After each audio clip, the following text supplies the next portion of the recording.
Movie Museum, presenting rare original footage from the first quarter century of motion pictures, selected from the archives of the Killiam collection.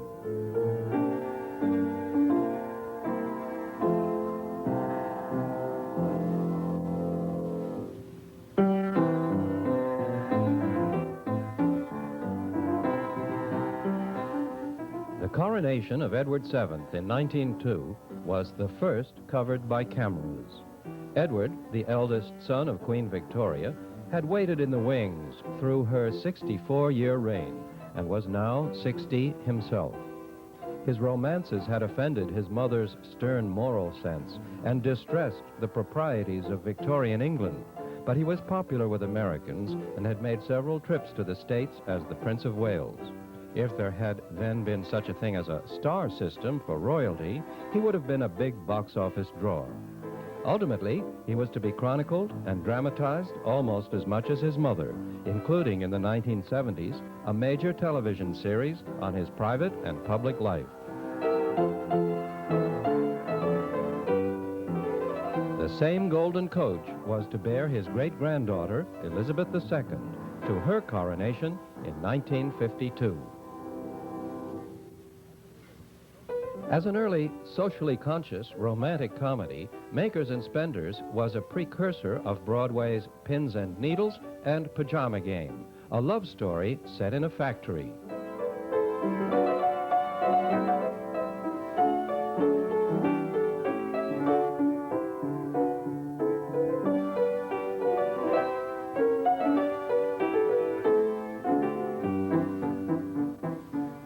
Reliance, which made the film, was also producing then Griffith's first pre-The Birth of a Nation features.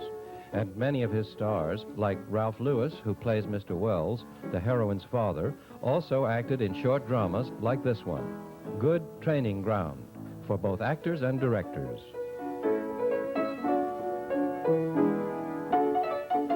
The servants who haven't been paid for months demand their money. Wells placates them with a promise of pulling off a big stock deal the next day.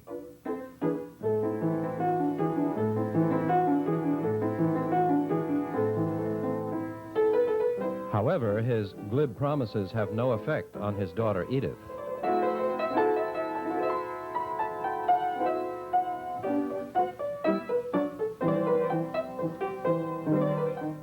Crane, reading the stock quotations, is played by Irving Cummings, who had been Lillian Russell's leading man before he went into movies in 1908.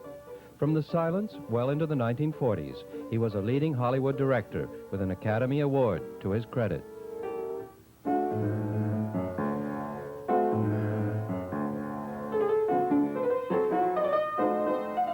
Wells invites Crane to his home.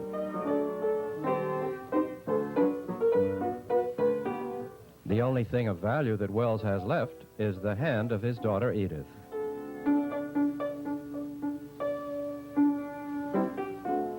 She plays a popular 1914 song as Beethoven listens indulgently from the hallway.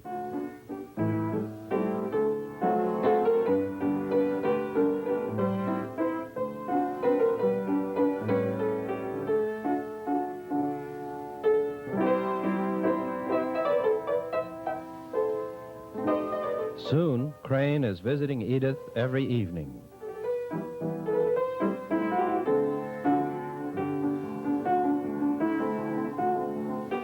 The servants are tired of living on promises. But Edith gives them one more, as she knows she can't even entertain a millionaire, let alone marry him, without at least 5 servants.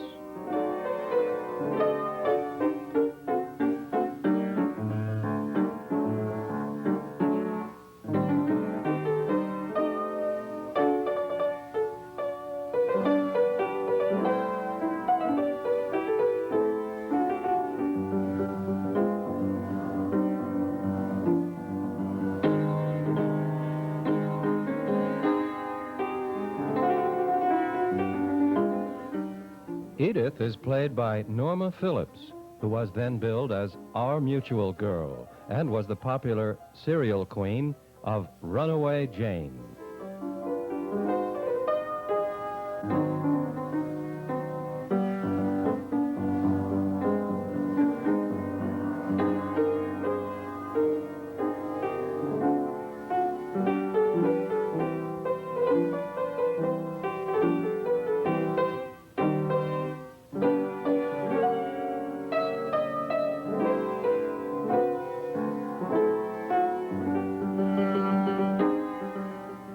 Unfortunately, Father does not overhear the most important part of what Crane has to say.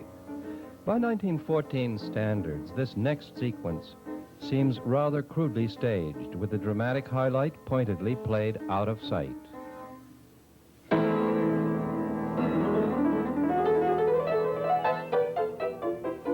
However, the action would have fitted nicely into the early television censorship codes, which decreed that actual scenes of violence or suicide must occur off-camera.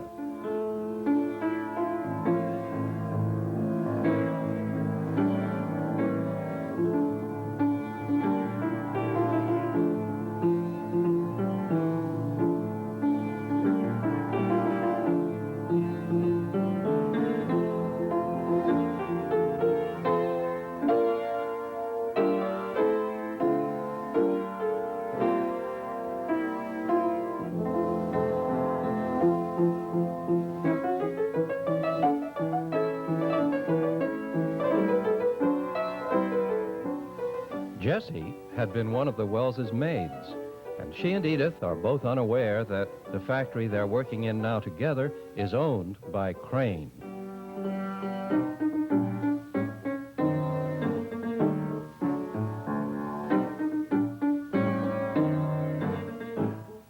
As the manager sounds the bell for lunch, he shows a special interest in Edith.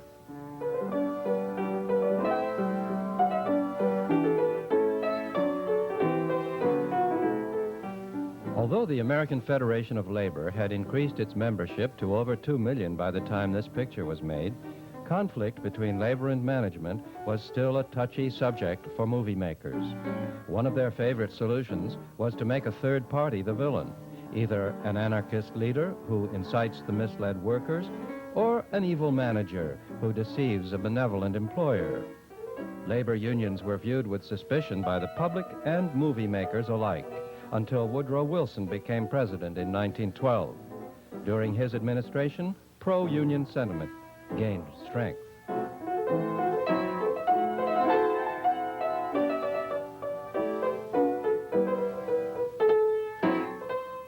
However, movies often portrayed working conditions realistically, and even more often, an innocent girl was harassed by an evil superior.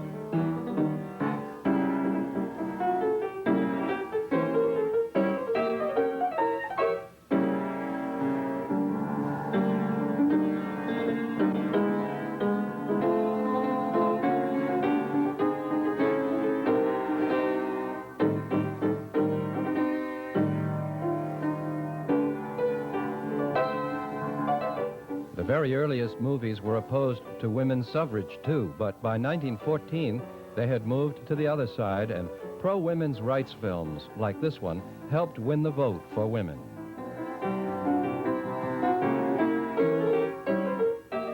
The manager himself is locked out.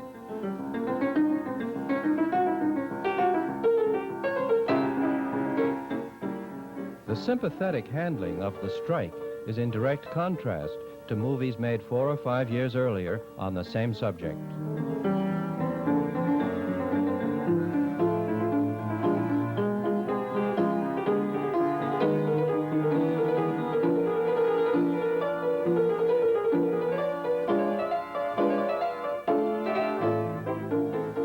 Owner Crane arrives.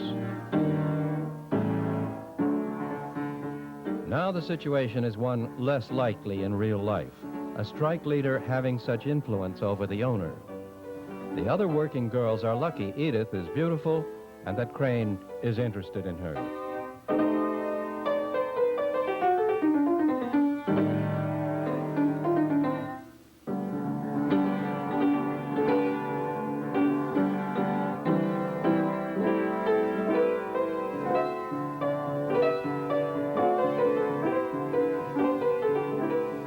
It's suspiciously like blackmail, but Crane considers it an honorable ultimatum.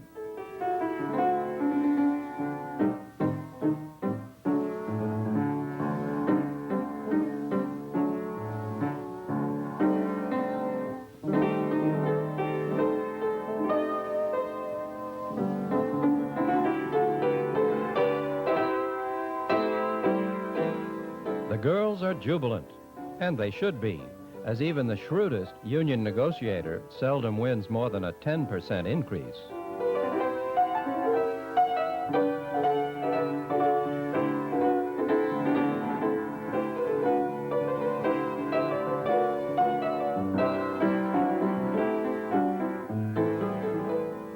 Edith has done such a good job organizing his factory that Crane now persuades her to come organize his home. So capital and labor head for wedded bliss.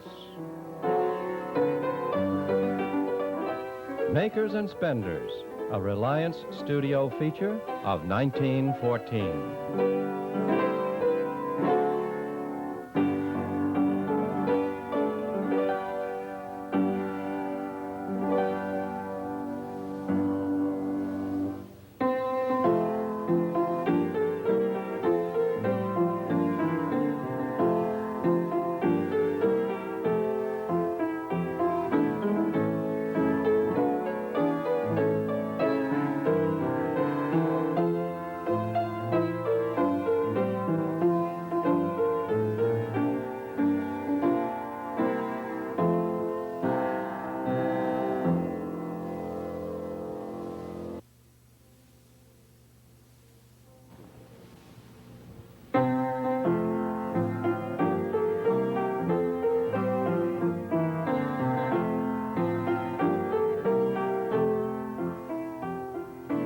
Movie Museum, presenting rare original footage from the first quarter century of motion pictures, selected from the archives of the Killiam collection.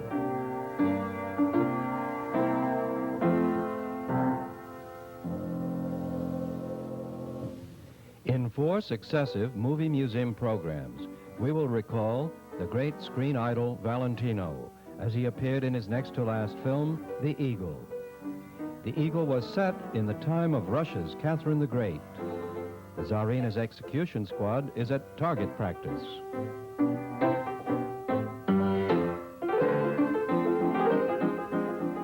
Her horse bolts. So do those hitched to her carriage.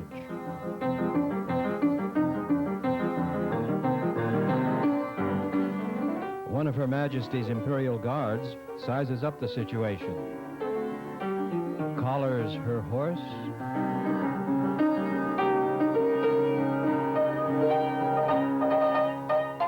and dashes to retrieve the troika.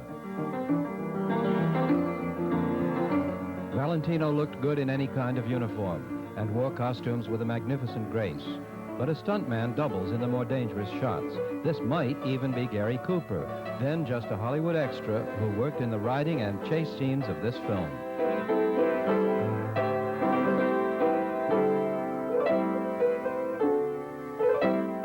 Masha Trokorov with her Aunt Aurelia.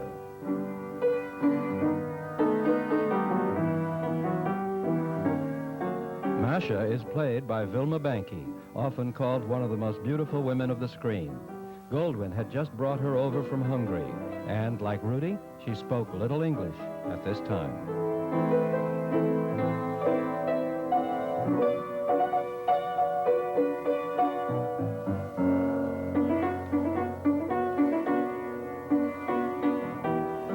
In 1913, Valentino, then a shy 18-year-old boy, had left his native Italy to become a gardener or interior decorator in America. He became a gardener, but only for a few months. He also did decorating. One of his first jobs in this country was decorating sets at Vitagraph's Flatbush studio in Brooklyn.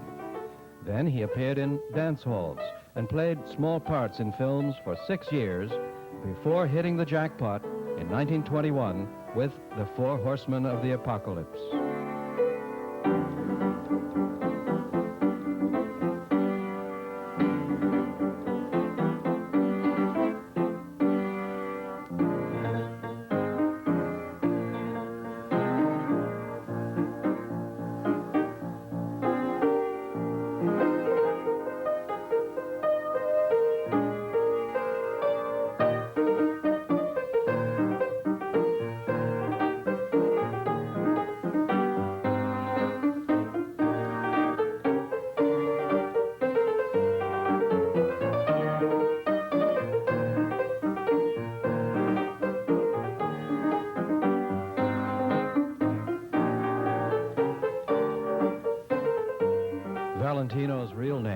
was much more of a tongue twister than Dubrovsky.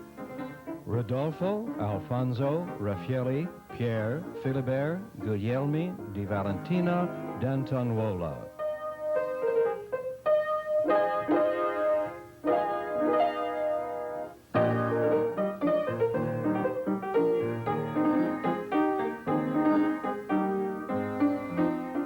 The story is from an original 19th century Alexander Pushkin novel.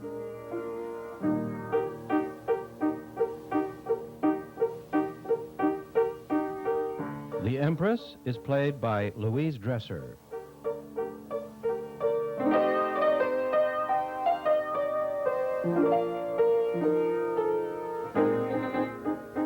History relates that many a lowly lieutenant became a captain overnight after finding favor with Catherine, so this scene isn't exaggerated historically.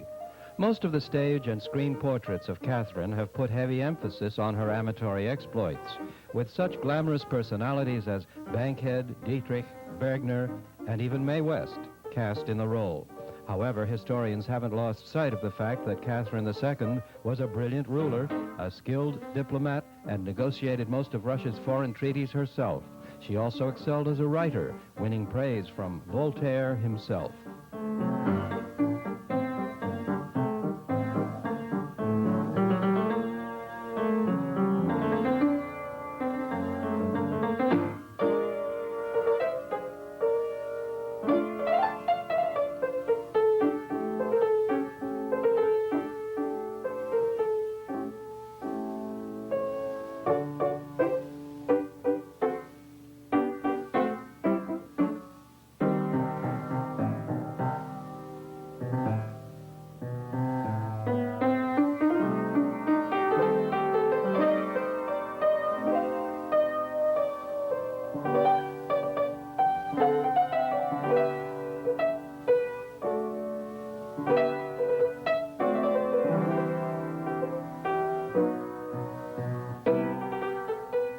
This scene has since been used as a model for several other comedy sequences, such as in the 1946 movie A Royal Scandal, with Tallulah Bankhead as Catherine.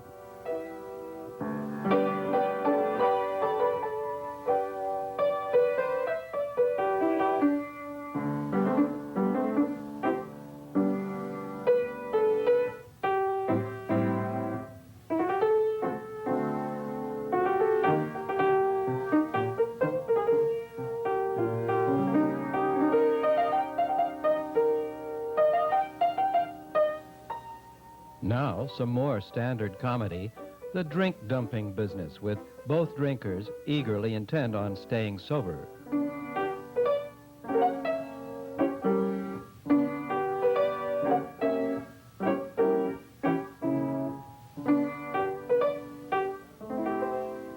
Director Clarence Brown turned Valentino into quite an animated performer in this picture, in contrast to Rudy's more usual deadpan attitude.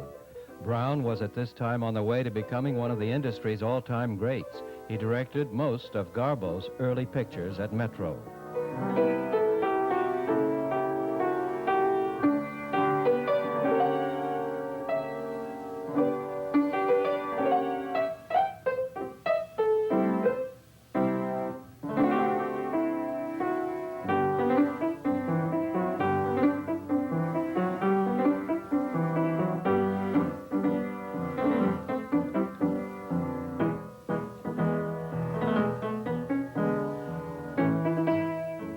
Valentino usually overshadowed his beautiful young leading ladies with his magnetic personality, but here, the more mature Louise Dresser steals a scene from him.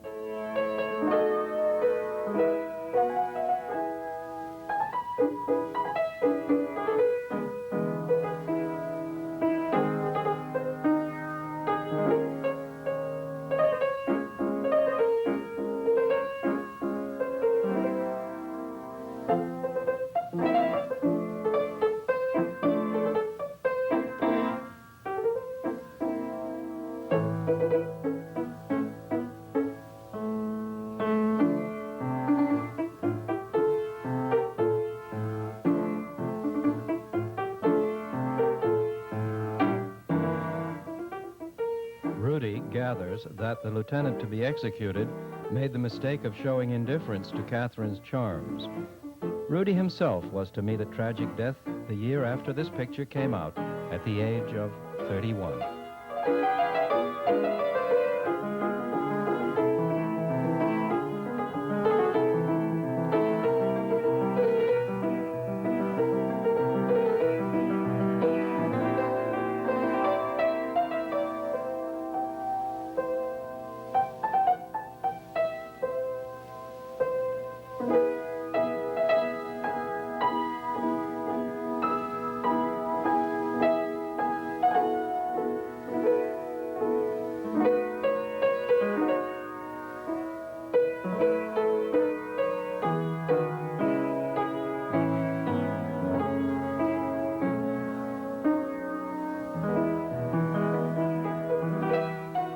This situation may not have quite stood up for some in the audience for two reasons. First, it's difficult to believe an ambitious lieutenant would spurn anyone as attractive and influential as Louise Dresser makes Catherine. And second, the lieutenant's naivete seems rather out of character for Rudy, who, known as the Sheik, usually wooed women by force.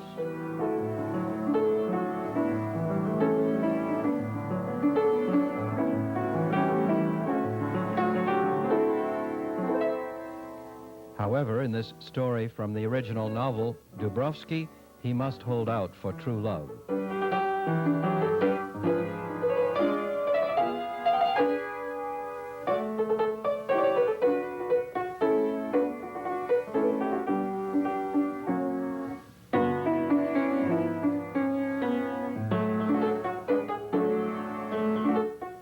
The captain shows him the execution order for the last soldier who displeased the Empress.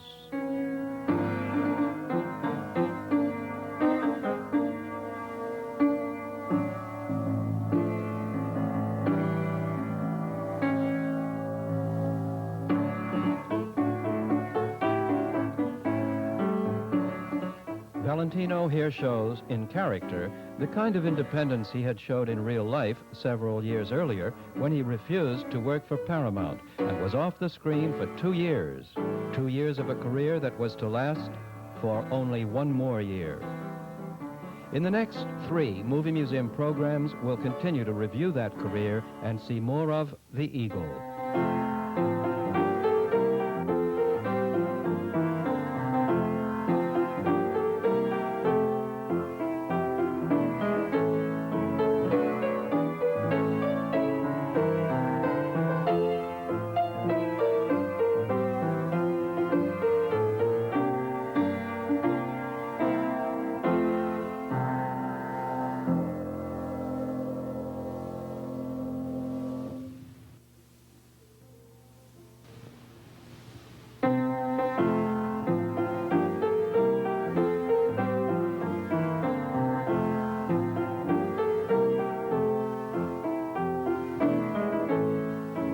Movie Museum, presenting rare original footage from the first quarter century of motion pictures, selected from the archives of the Killiam collection.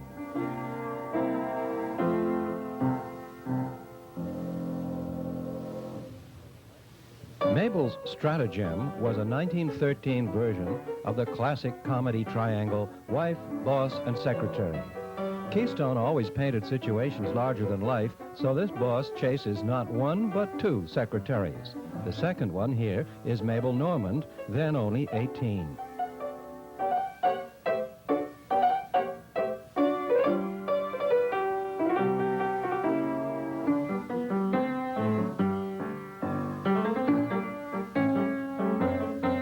Where is my husband?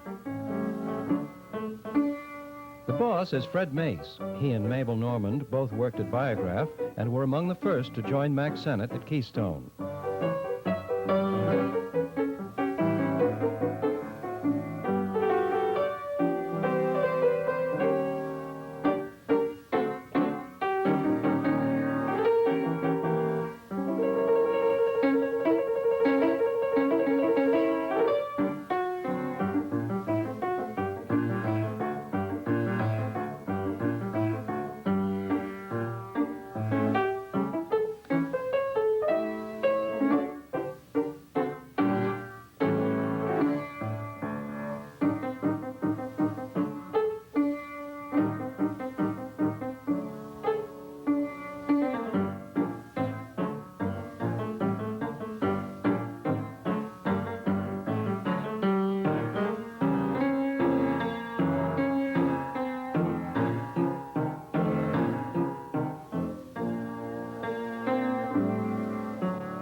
In many of her films, especially the Senate's, Mabel was given no character name and just called Mabel. A really funny comedienne is a rarity, but Mabel was even rarer in that her clowning was housed in a beautiful exterior. Here, masculine attire only served to emphasize her genuine beauty.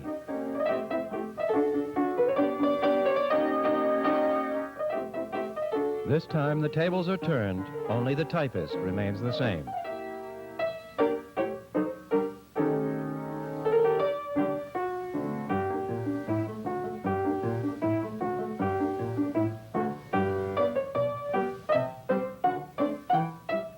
Mack Sennett had brought Mabel and Fred Mace to California with him the year before this.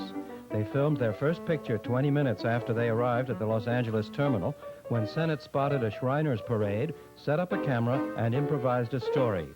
The nonsense was broken up by the Los Angeles cops, and Sennett later dubbed them the first Keystone Cops.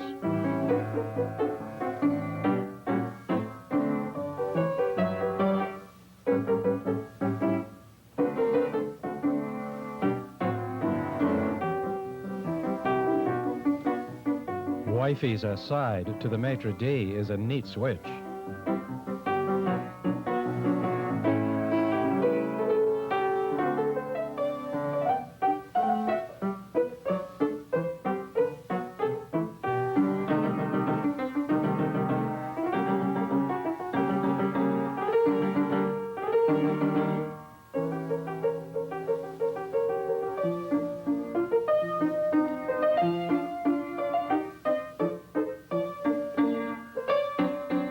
By tradition, when a woman snooped on her husband, she was treated with sympathy. But hubby's got the heave-ho. In farce, Sennett could kid divorce with impunity, but in 1913, in real life, divorce was still a disgrace. Wifey suggests they go kick up their heels. Here Mabel plays second banana to the wife, but everyone knew it was Mabel's film.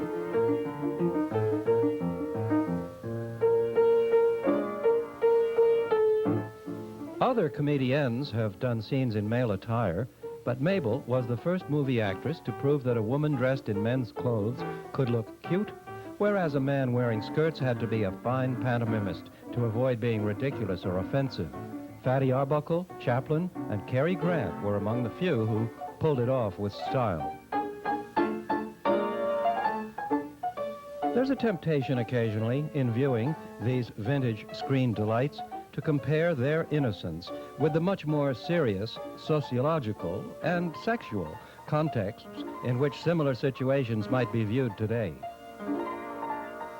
We'll resist the temptation. All right, gentlemen, do I not have grounds?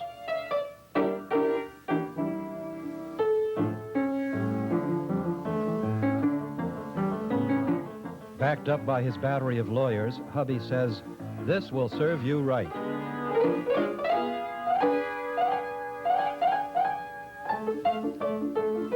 Many later comedians, Carol Lombard, who also started with Sennett, Lucille Ball, Imogene Coca, and Carol Burnett, were often compared to Mabel.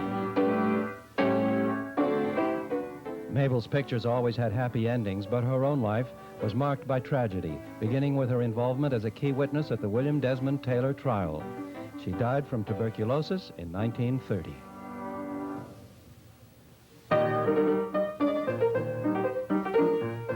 We continue with our four-part reminiscence of Rudolph Valentino in his 1925 feature, The Eagle. He is Vladimir Dubrovsky, a soldier in the guard of Empress Catherine the Great. Turned off by her special personal interest in him, he has become a renegade Robin Hood, robbing the rich.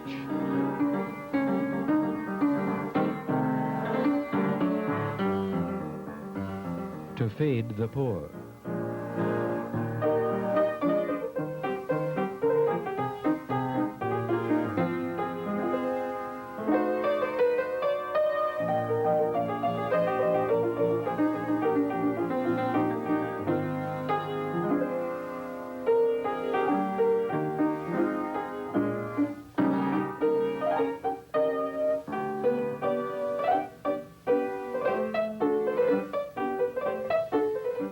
Rudy was an idealist in real life as well.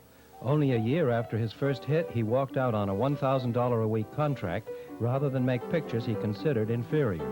He and his wife sat out 2 years, and his patience paid off.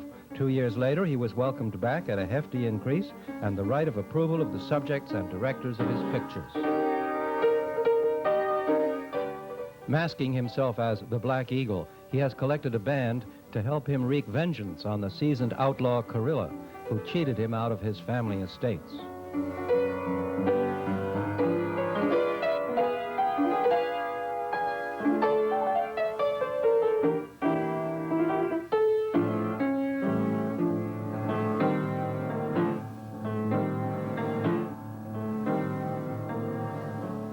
Vilma Banky plays the daughter of Carilla. She does not recognize him, but he recognizes her as the beauty he had rescued in a runaway carriage while he was serving in the Tsarina's guard.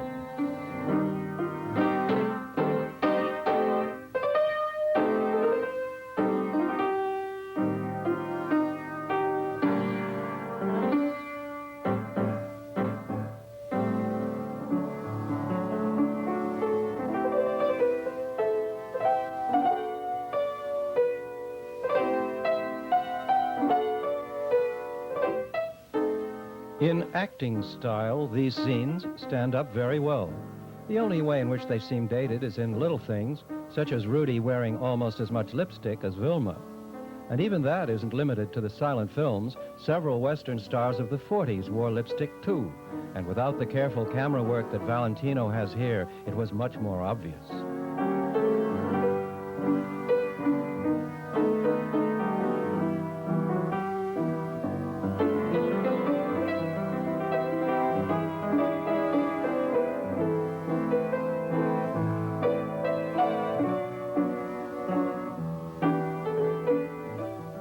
Valentino's fans liked him to treat his women more roughly than he does in this film, but he was boss by this time and preferred to play the gentleman. And here also, he was constrained by the Alexander Pushkin story. On screen, he was often matched with fragile blondes like Vilma, but in real life, he preferred ultra-aggressive types like Pola Negri.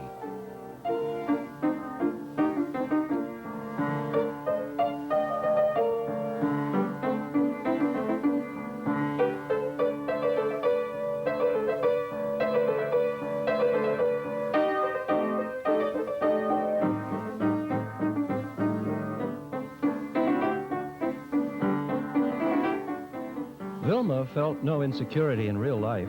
Unlike Valentino, who died broke in 1926, the Hungarian beauty and her actor husband, Rod LaRock, salted away their movie earnings in California real estate and were long numbered among Hollywood's distinguished silent film colony.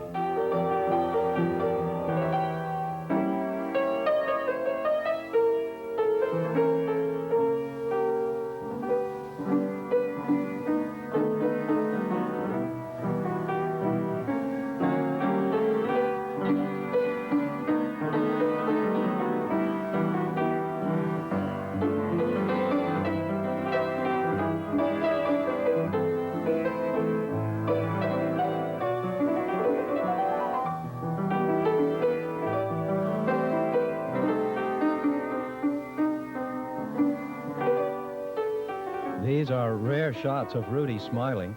He was remarkably good-natured, but never noted for his sense of humor. And almost all of his screen roles were very straight-faced.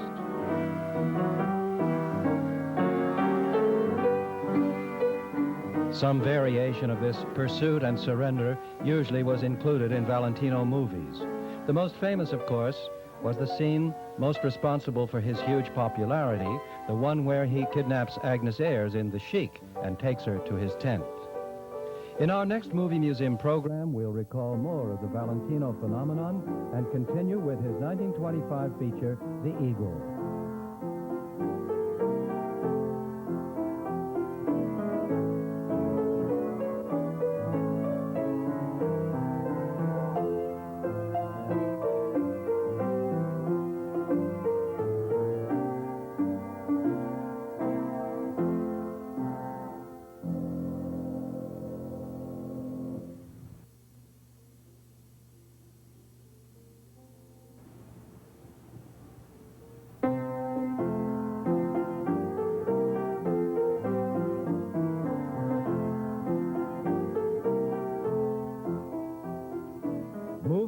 Museum, presenting rare original footage from the first quarter century of motion pictures, selected from the archives of the Killiam collection.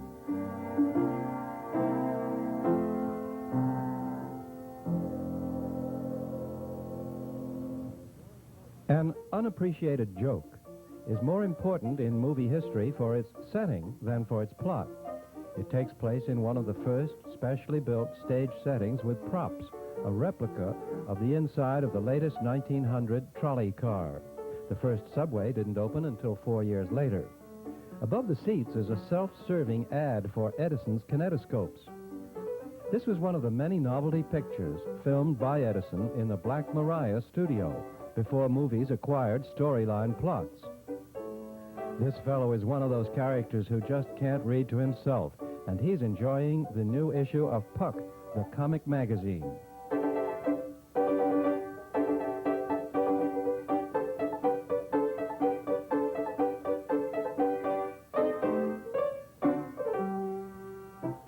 In the same year, Edison made Streetcar Chivalry in the same setting, with the same actors, and with the same kinetoscope advertisement. What makes these two vignettes so remarkable is that they are really satires, and for their day, quite subtle. Of course, this timeless kind of humor was to appear frequently later in the television sketches of such performers as Jackie Gleason, Red Skelton, Monty Python, and others. New York streetcars were to disappear, of course, along with the elevateds, but the subways survived, as did strap hanging. And it's still the woman who sways. And in this case, it pays. Ironically, in the late 1970s, streetcars were to be suggested as the solution to New York's 42nd Street tie-ups. And now the third part of our look at Valentino in the mid-1920s. In The Eagle, he plays Vladimir Dubrovsky as a sort of Russian Robin Hood known as the Black Eagle, and now masquerading as the private French tutor of Masha, daughter of the notorious Kirill Trokorov. Masha is played by lovely Vilma Banky.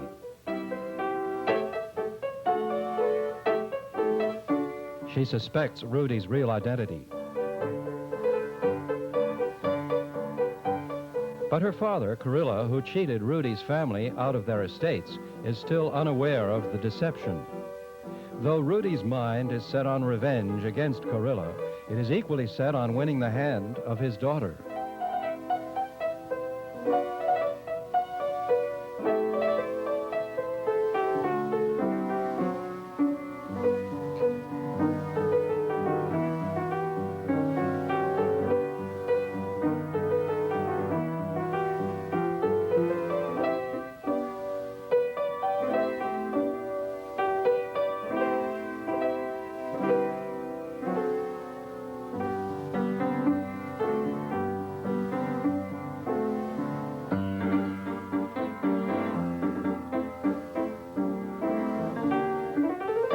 The bearded, carousing Kirilla is played by James Marcus.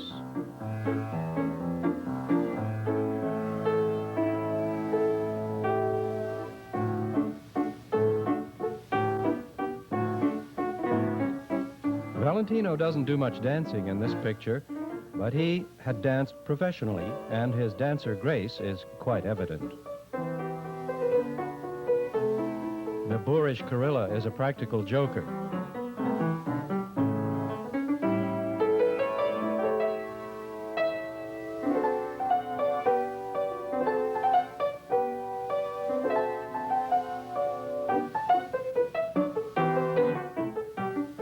Rudy is on to the old man's tricks, however, and he's afraid to refuse for fear of giving himself away.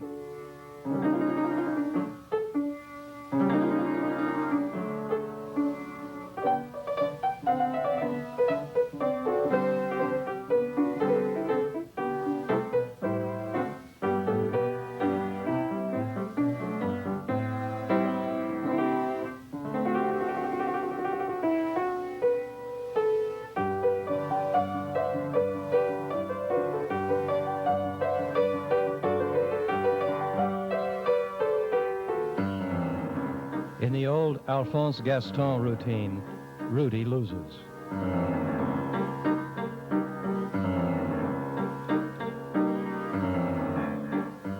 Bear baiting was a favorite Russian sport, and Kurilla liked to use unsuspecting guests as live lures.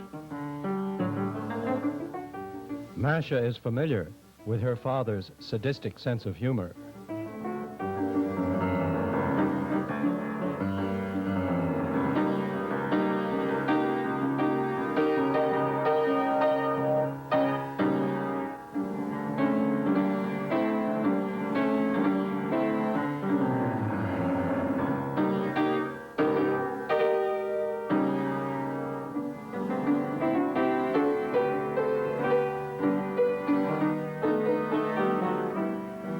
Rudy has to drop his charming, but rather weak, French teacher pose, and Vilma realizes that he is really Vladimir, who, masked as the Black Eagle, had rescued her and her aunt in a runaway carriage. In fainting, she has refrained from giving him away.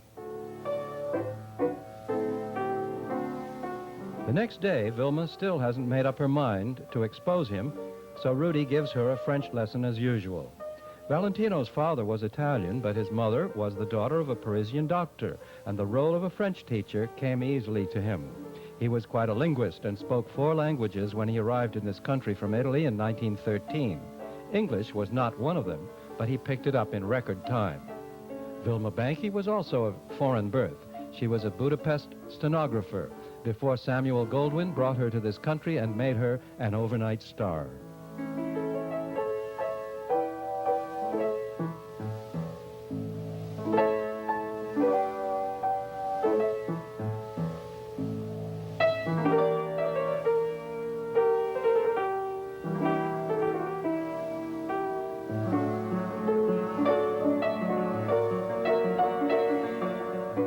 Scenes like this were catnip for Valentino's fanatical female fans. Rudy wasn't quite as successful at romance in real life. His second divorce was in progress at the time this picture was being made.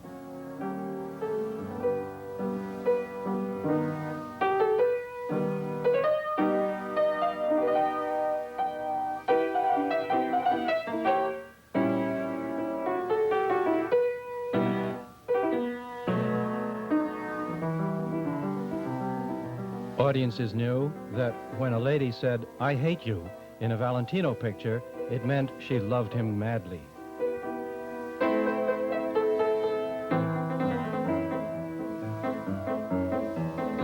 She forgets her hatred when she sees her father's men have captured one of the Eagle's followers.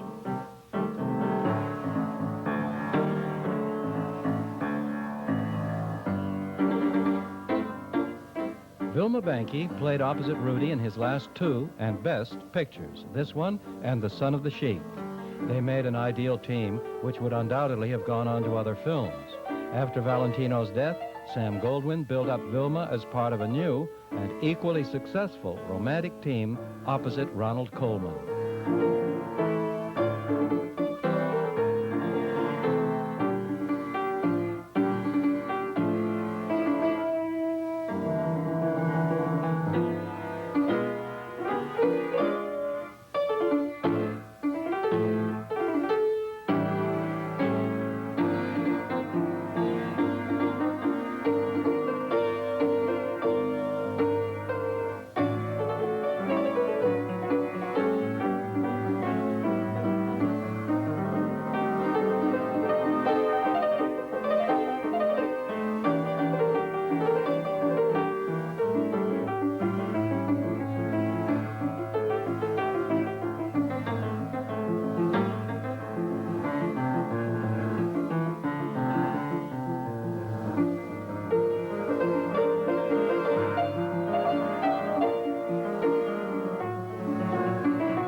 Several of Valentino's biggest silent successes were remade as talkies, including this one.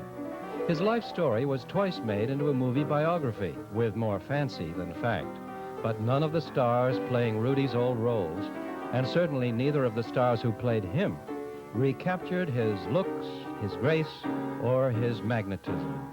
Like Gable, he was one of the stars who was absolutely unique.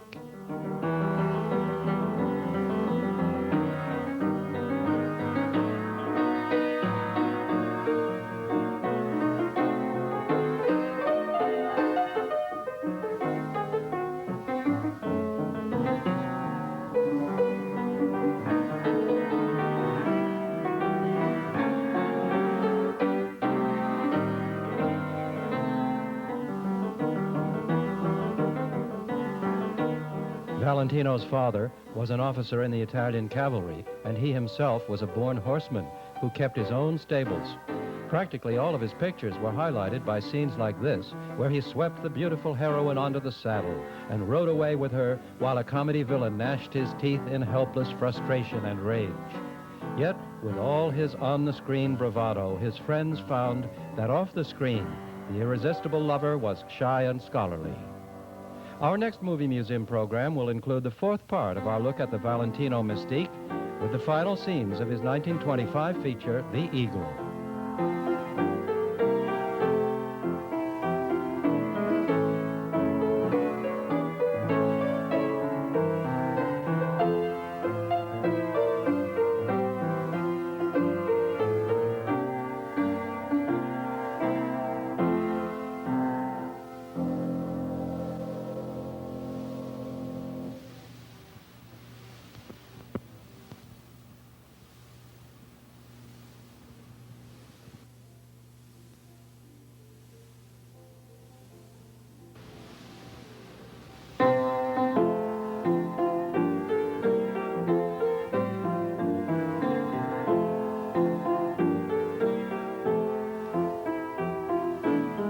Movie Museum, presenting rare original footage from the first quarter century of motion pictures, selected from the archives of the Killiam collection.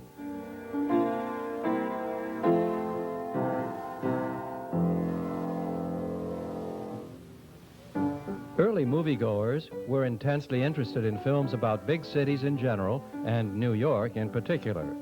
These turn-of-the-century pictures were big box office draws in their day. Times Square was only a suggestion of its future incandescent self, as Herald Square was still the mecca of show business.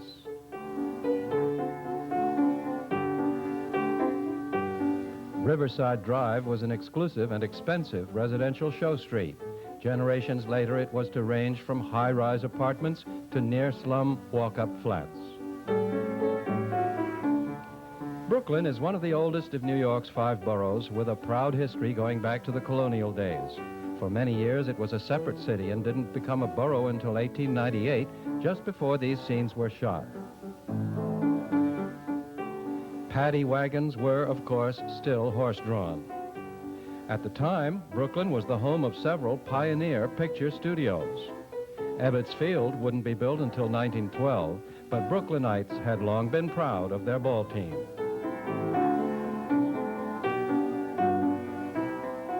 Prospect Park had been a favorite recreation center for generations of Brooklynites. Although slightly smaller than Central Park in Manhattan, it seems larger because of its irregular shape. It was and is regarded as one of the finest city parks in the country. The white lines on the film were from static, a common early technical problem with winter outdoor shooting. And now to New Jersey.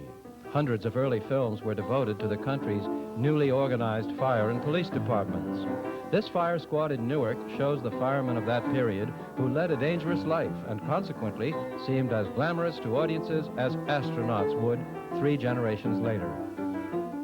In the dozen or so years which followed the filming of simple actualities like these, firemen were to play many a heroic role in fiction screen features.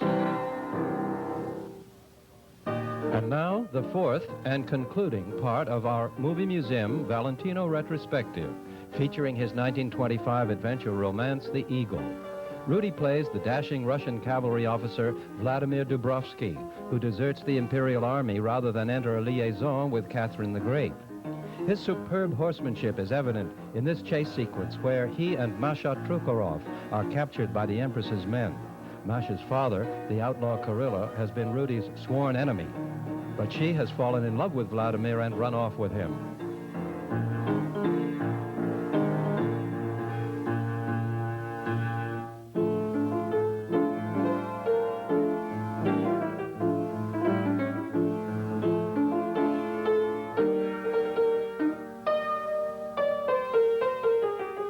Vladimir had also been masquerading as the Black Eagle, a Russian Robin Hood, and carrying on an additional assumed identity as Monsieur Leblanc, French tutor to Masha.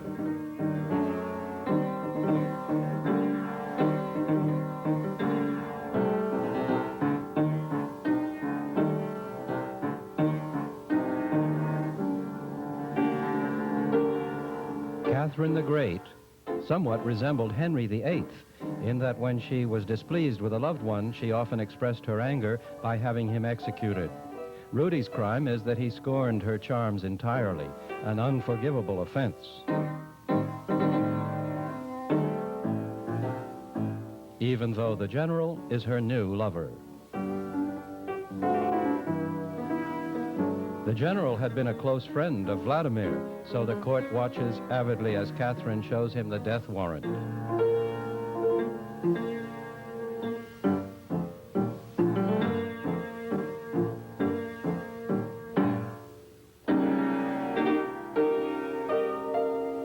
Catherine, played by the distinguished stage star Louise Dresser, is secretly sorry she started the whole thing, but too proud to change her mind.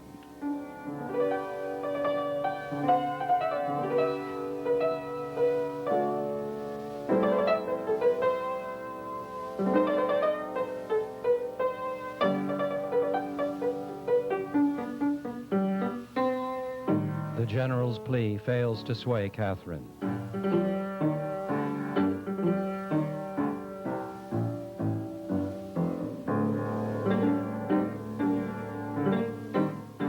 The role of Catherine has always been considered a juicy acting plum. After this picture, Catherine was portrayed by Tallulah Bankhead, Elizabeth Bergner, Marlene Dietrich, and even by Mae West on the stage.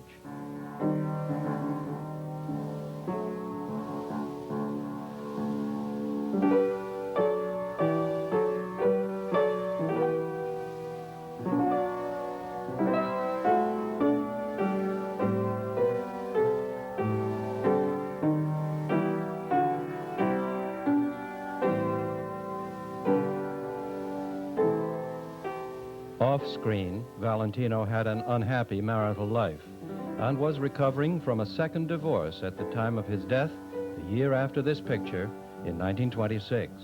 Vilma, though, was more fortunate. She married actor Rod LaRock in 1927, and they became one of Hollywood's happiest couples.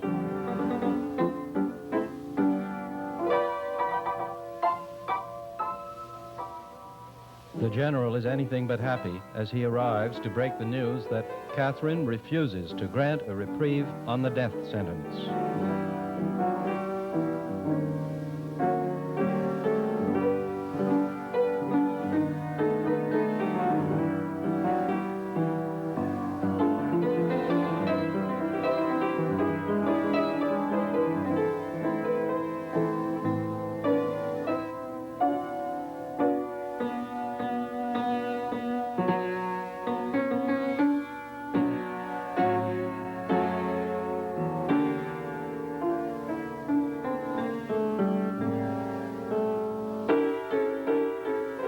Valentino was loved by many women, but men usually hated him until they got to know him.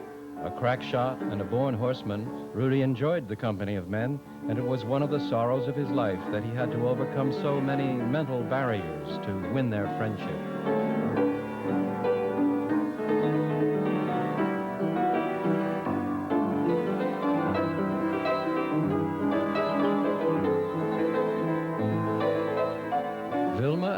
Valentino were teamed again in his last picture, The Son of the Sheik. The film was showing in New York when he died of blood poisoning following an emergency operation. His funeral in New York City was as dramatic as this scene. Crowds stretched for 11 blocks, and Campbell's funeral parlor where his body lay was nearly wrecked by hysterical fans. The lady in black, who put flowers on his grave every anniversary of his passing, has become legendary.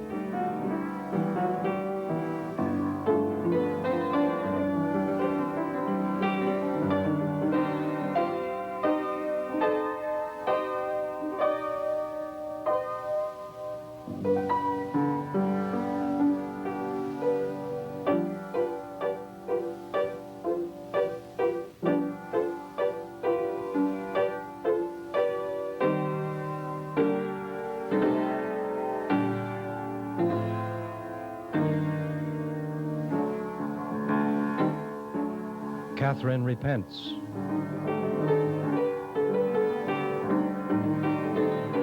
But too late to save Rudy.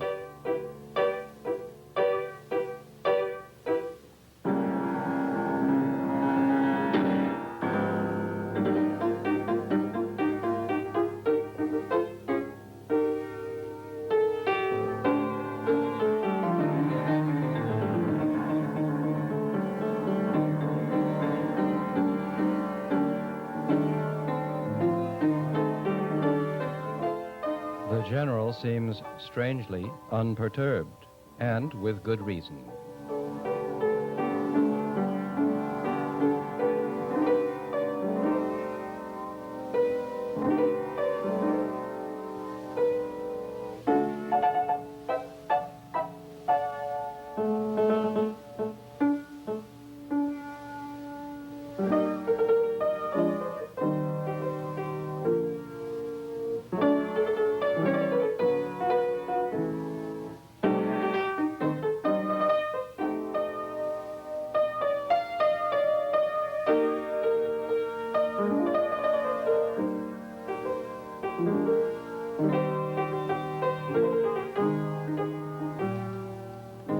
The general has found the perfect way out of the Empress's dilemma.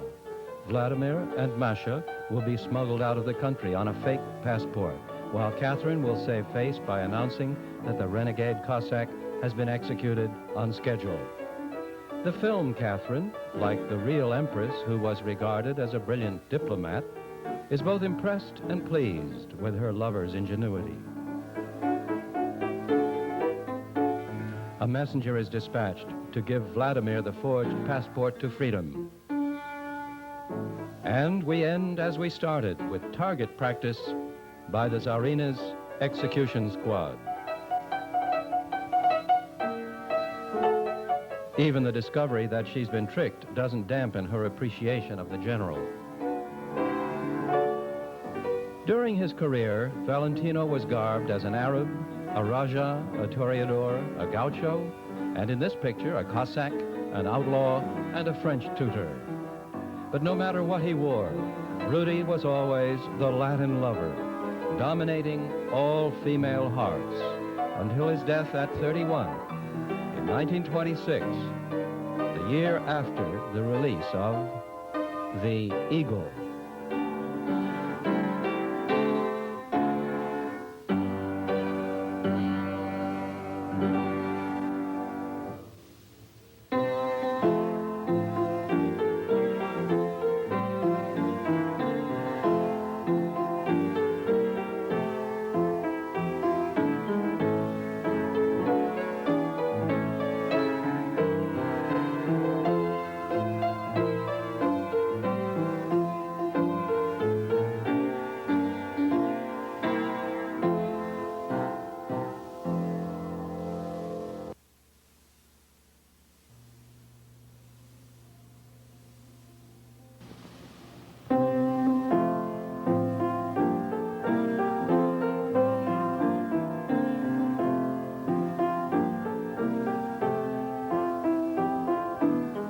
Movie Museum, presenting rare original footage from the first quarter century of motion pictures, selected from the archives of the Killiam collection.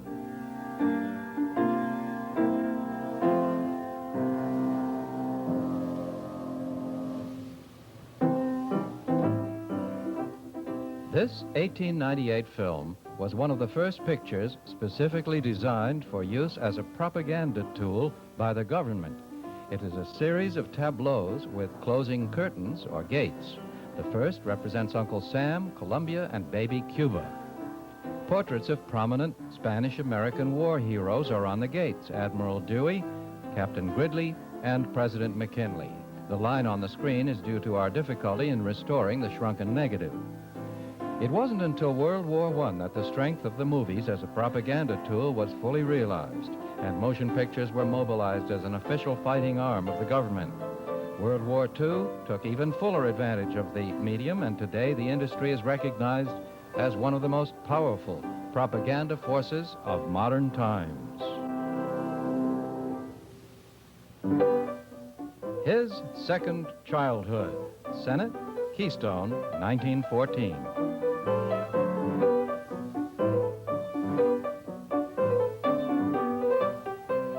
A summer hotel. Charlie Murray. Opposite rugged comics like Charlie, Mack Sennett liked to cast diminutive, ultra-feminine, curly young blondes.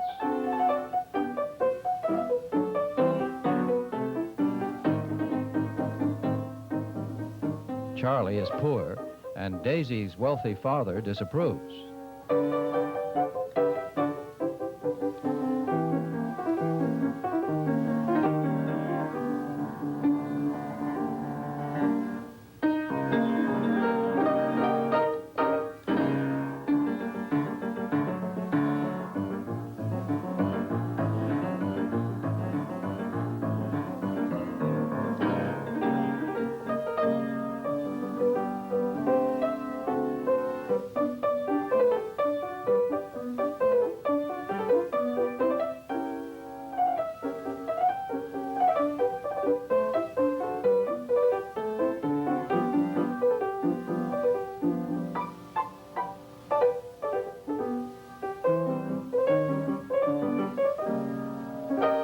Daddy has discharged the governess.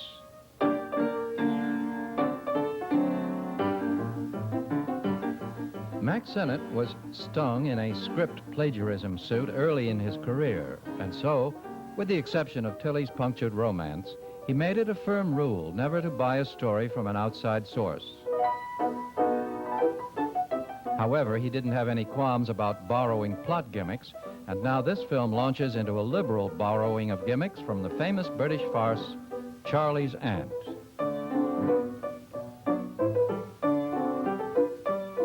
Men dressed in women's clothes had been surefire comedy since Shakespeare.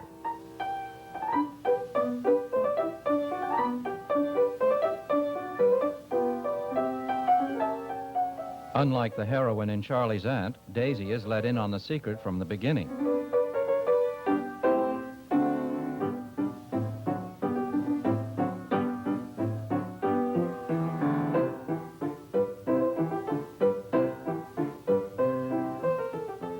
Charlie Murray's 200-pound frame makes the situation even more grotesque as father proudly introduces the new governess. Julian Eltinge, greatest female impersonator of his day, was a big hit in vaudeville around the time this picture was made. He played the impersonation routine straight. He even refused to take off his wig when he took his bows. Later in England, the popular Danny LaRue would rival Eltinge himself.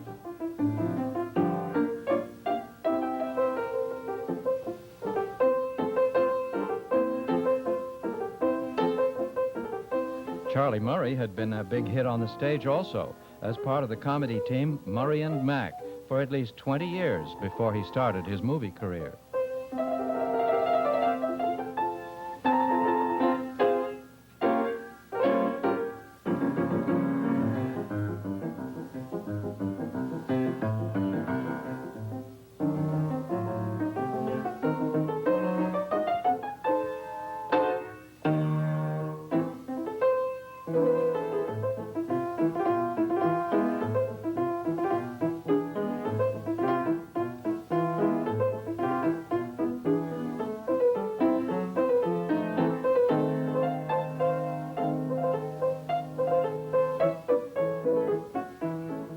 Practically every important Keystone comic on the lot, from Fatty Arbuckle to Charlie Chaplin, tried this flirt-in-skirts routine at one time or another.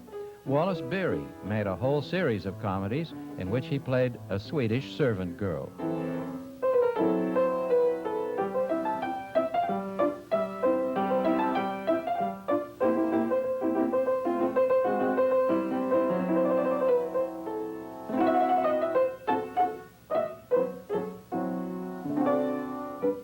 Charlie Murray was one of the most versatile of Mack Sennett's funny men. A skilled actor, he created many characterizations during his years with Sennett. In one way, his versatility was a drawback, since none of the great silent screen comics really succeeded until they developed distinctive single comedy personalities of their own. On the other hand, Murray's flexible talents enabled him to stay on in pictures long after many Keystoners faded from sight. He was still going strong when the talkies came in and was well enough known for Jimmy Cagney to mimic him.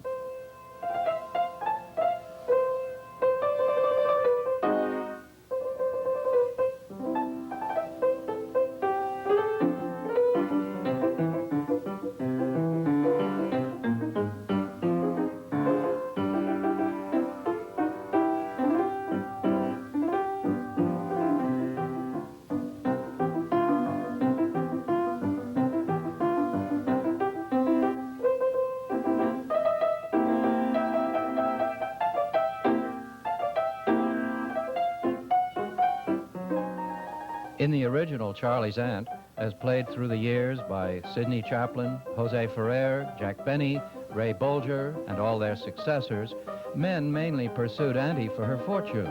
However, in Sennettville, it makes perfect nonsense for this old fool to chase Murray purely from choice.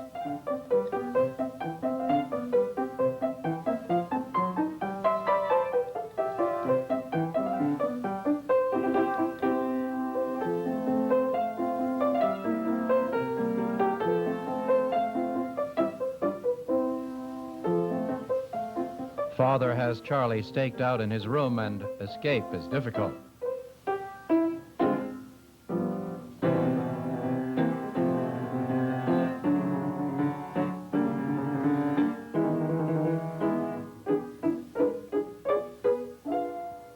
The window.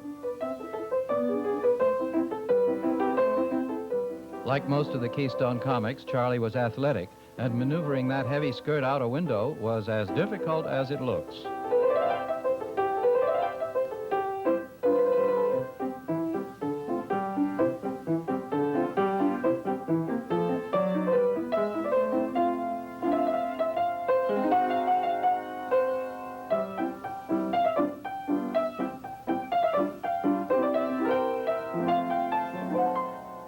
Keystone titles were too sparse to tell us who the strange man is, just another guest in the summer hotel who thinks he's seeing things. And he is.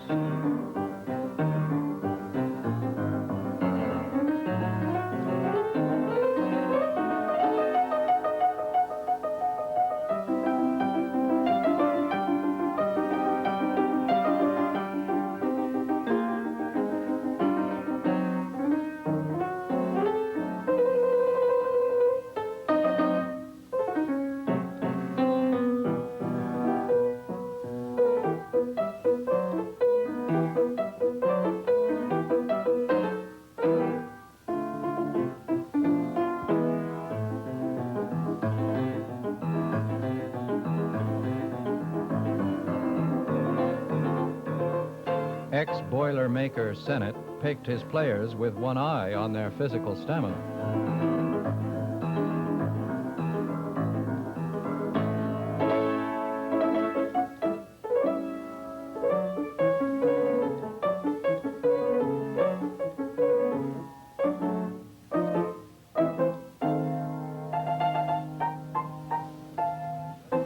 Hat pins were regulation Sennett weapons.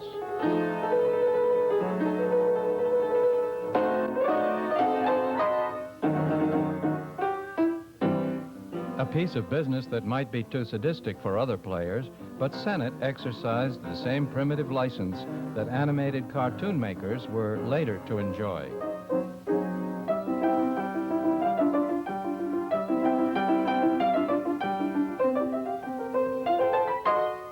The excited guest tells the others he has just seen the governess flip her wig. Mack Sennett's own hair turned white very early. One day he dyed it black for an important studio party. All went well until dessert, when the comedy king suddenly became aware all eyes were on him. For some reason, between courses, his homemade dye job had turned from jet to emerald green.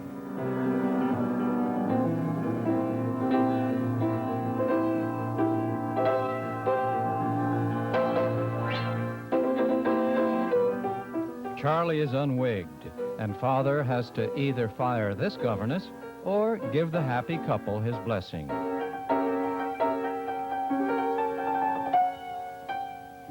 Female impersonations by such masters or mistresses as Cary Grant, Milton Berle, and Jack Lemmon were to remain standard fare into talkies, into television, and doubtless into whatever medium comes next.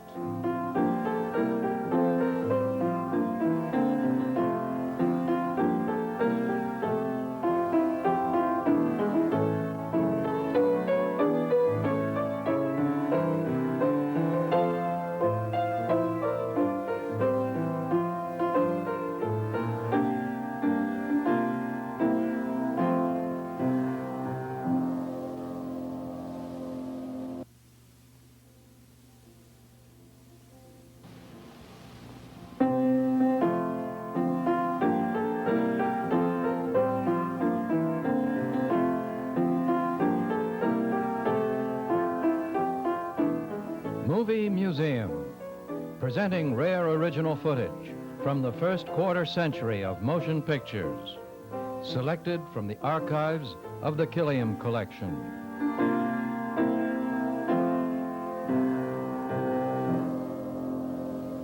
My Boy, the first starring vehicle of one of the great phenomena of the silent era, Jackie Coogan, will be shown in 3 Movie Museum programs.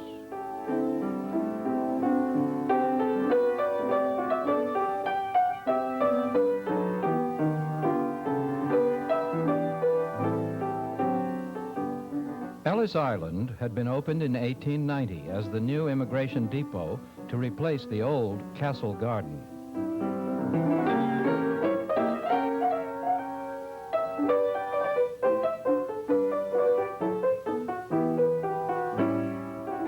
Captain Bill is Claude Gillingwater.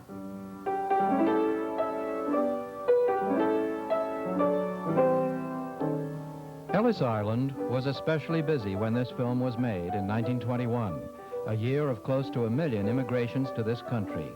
The early years of the century had averaged about 1 million annually, but at the time of the First World War, the average went down to several 100,000 a year. During the Second War, it went down to about 30,000 a year. Next to Rin Tin Tin, Jackie Coogan was one of the biggest box office attractions of the silent era. My Boy was his first starring role, and the next would be Peck's Bad Boy.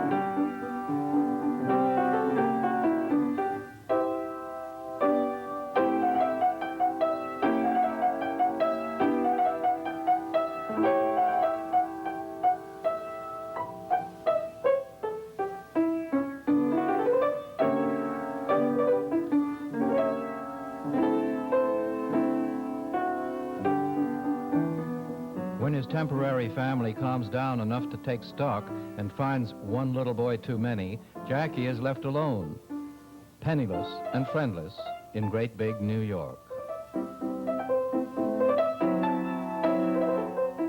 Audiences of 1921 realized with happy anticipation that Claude Gillingwater was a perfect subject for Jackie's affections, that soon all the barnacles would be scraped off that rough exterior.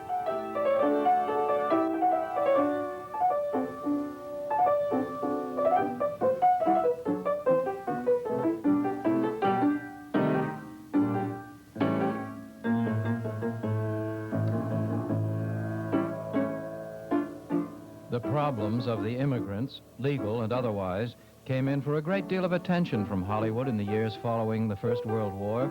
Comedies like Chaplin's The Immigrant and more serious dramas such as A Ship Comes In, all dealing sympathetically with the plight of refugees hoping to find a better life in the United States.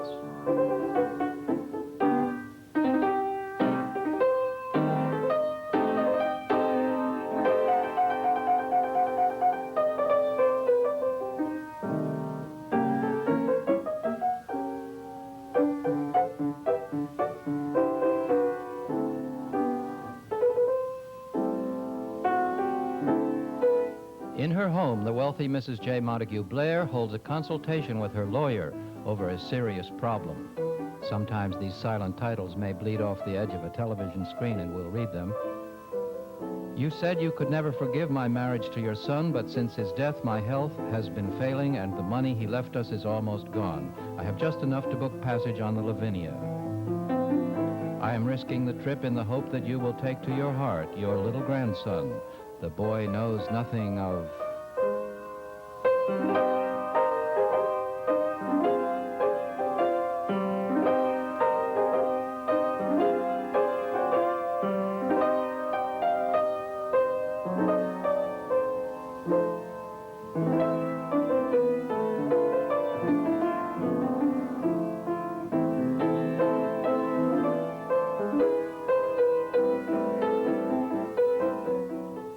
Jackie Coogan had rocketed to fame the year before in The Kid with Charlie Chaplin. Actually, all of My Boy is patterned after that picture.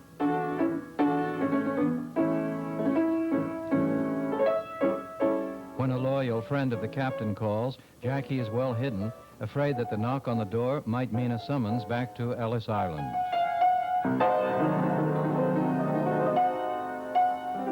Safe this time. But there's more trouble on the way. The rent collector is on his rounds.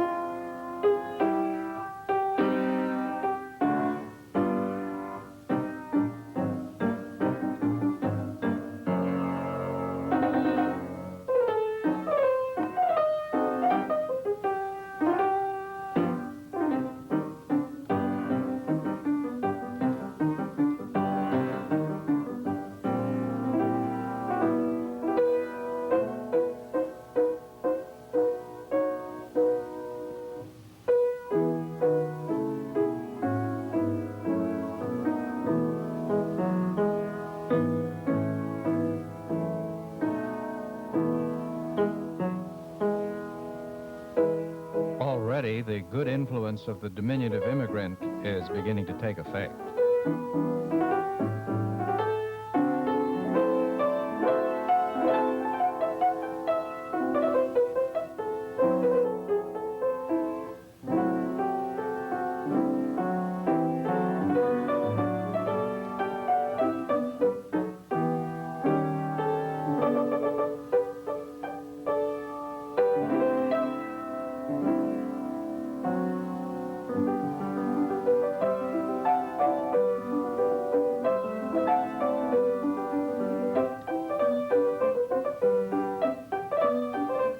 Jackie Coogan contributes a fine little piece of pantomime as his inventive 5-year-old mind diligently applies itself to the adult drudgery of housework.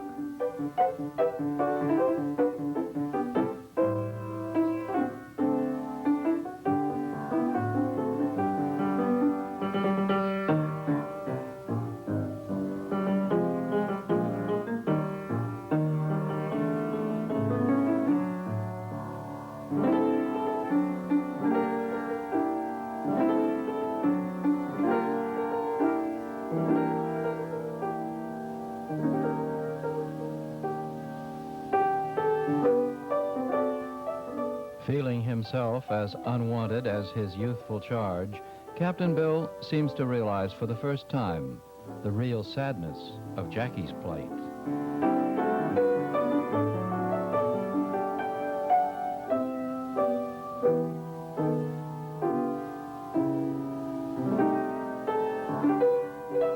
Scenes like this were to become a specialty for Claude Gillingwater, 15 years later, he was still going through the same paces with the second brilliant child performer, Shirley Temple, in Poor Little Rich Girl.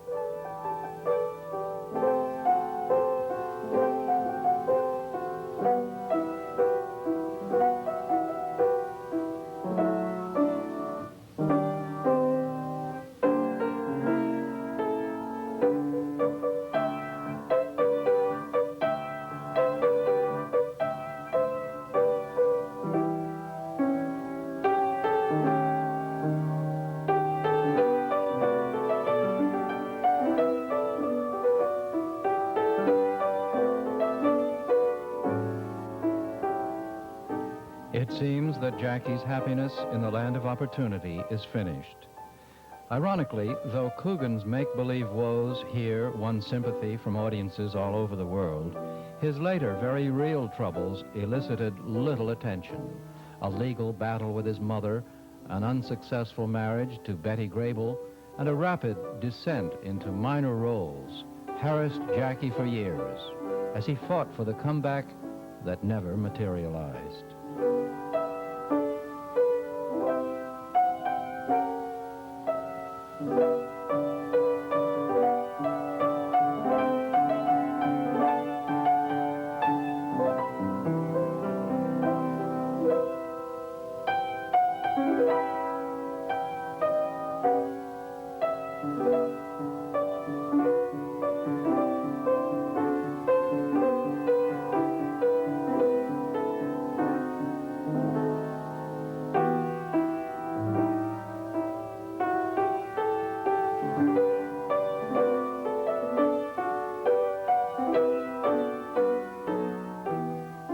But who could resist the mute appeal of the sad, silent eyes of Jackie at age 5? Or the expression of longing and loneliness on that round face?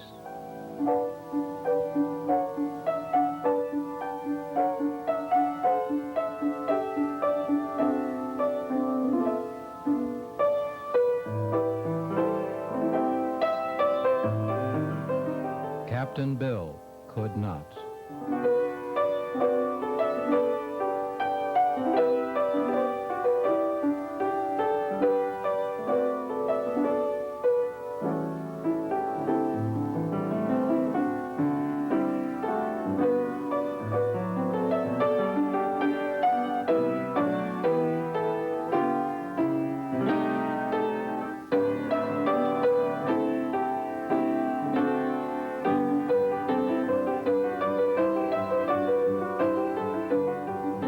In our next program, we'll see the second part of My Boy, the first starring vehicle of Jackie Coogan.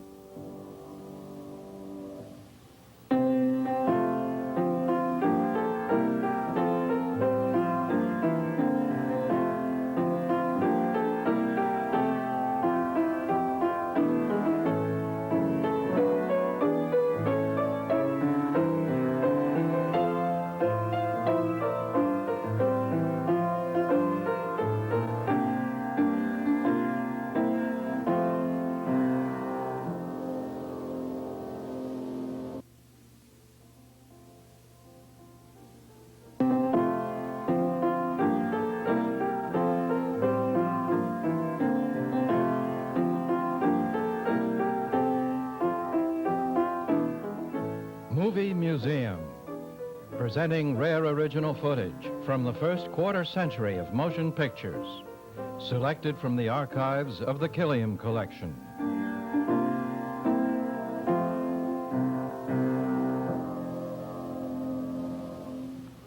Part 2 of our 3-part presentation of 1921's My Boy, with then 5-year-old Jackie Coogan.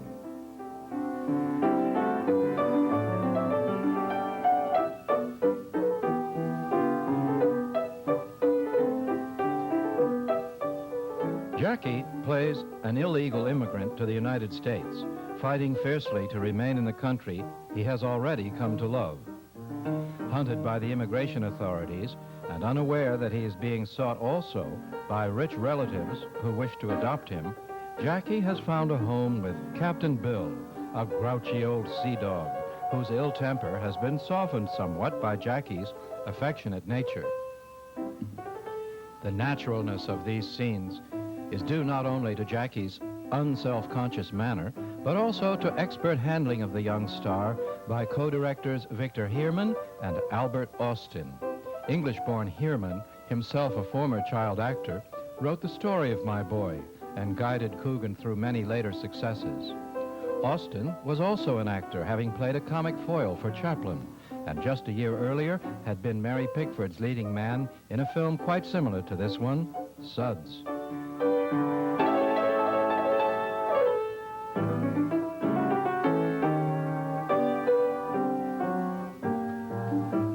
Thwarted thus far, the immigration officials are still on the track.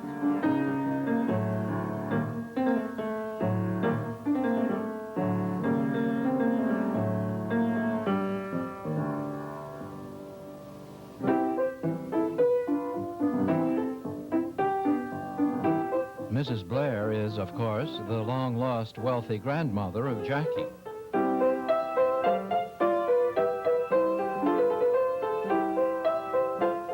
Mrs. Blair and Jackie, of course, have never met, but she lives in the neighborhood.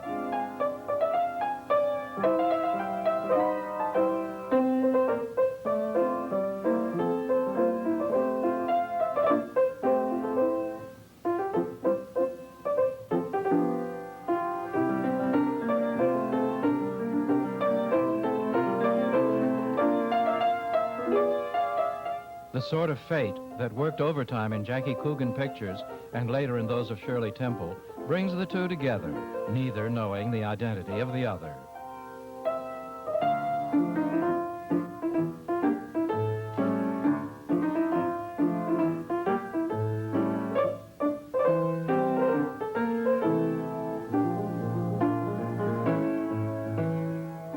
Jackie cooking breakfast for his bedridden benefactor is another casual plagiarism from The Kid, which Jackie had made the year before.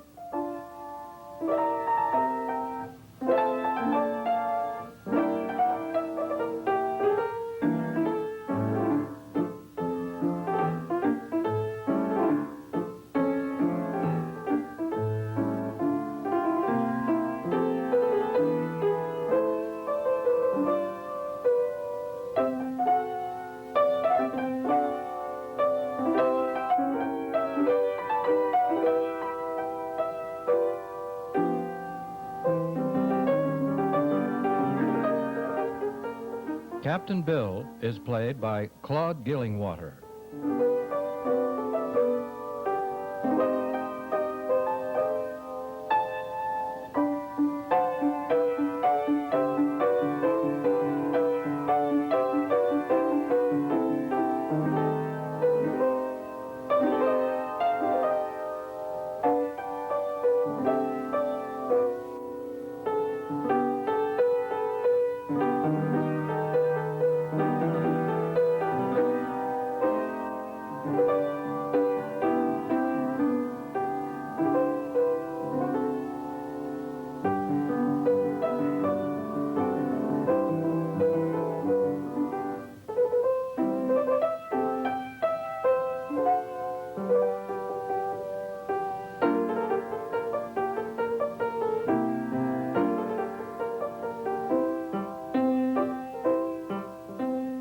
Jackie Coogan's ill-fitting outfit, from the cap worn backwards down to the frayed edges of his baggy trousers, consisted of discarded adult clothing and became a trademark with him, just as the bowler, baggy pants, and cane had with Chaplin. But of course, Jackie outgrew his outfit long before Chaplin did.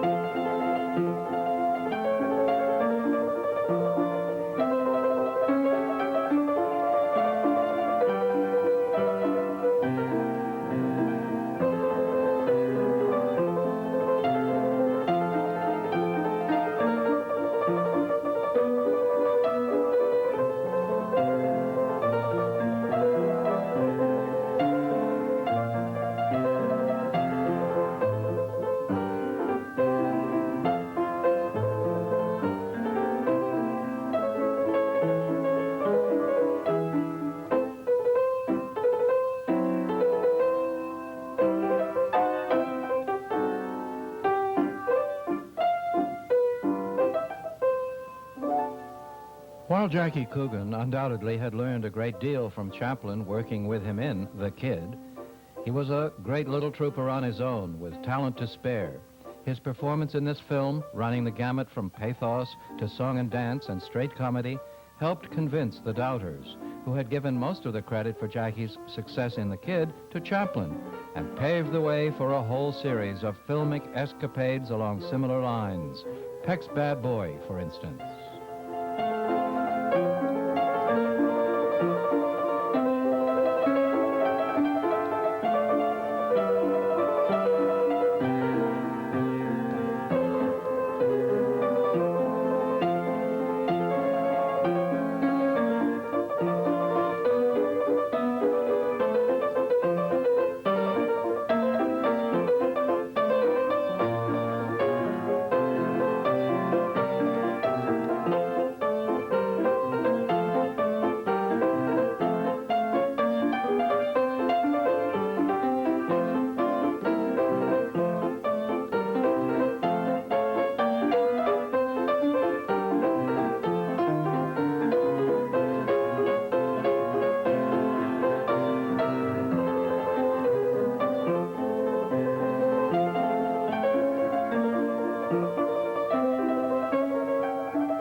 Jackie has brought in a lot of extra business for the organ grinder, who ungratefully offers a single coin. And business like Jackie realizes he will have to take more drastic steps.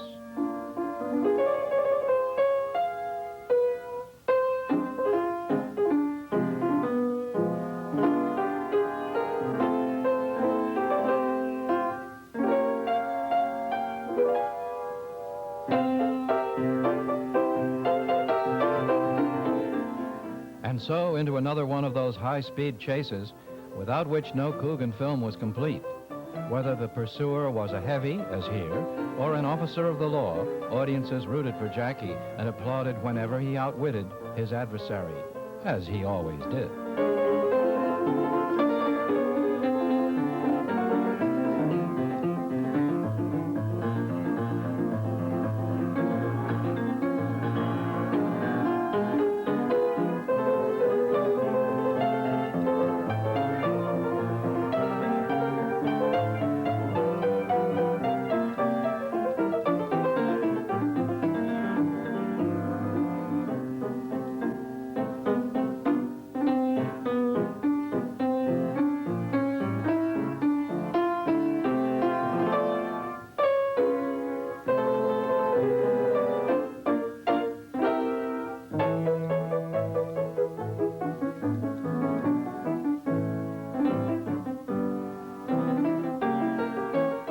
Astonished Captain Bill is more convinced than ever that he did the right thing in hiding Jackie from the immigration authorities.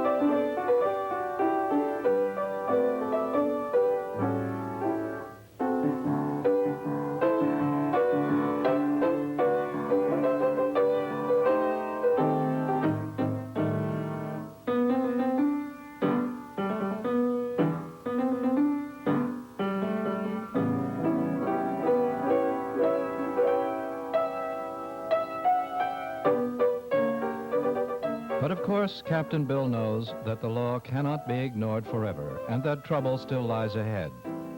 As in all Coogan films, the dramatic crisis was held for the last reel. And the last reel, in this case, will be our next Movie Museum program, which will conclude My Boy with Jackie Coogan.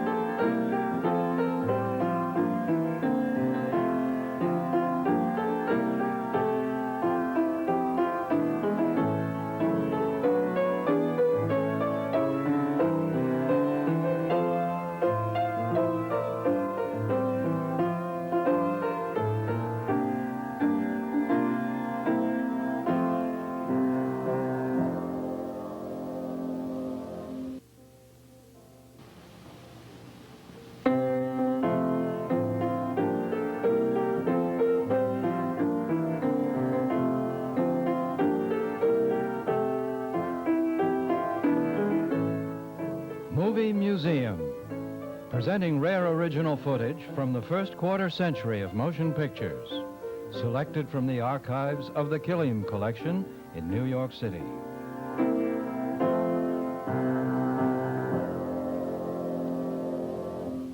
This program is the third and last part of 1921's My Boy, the first starring vehicle of one of the greatest stars of the silent era, Jackie Coogan.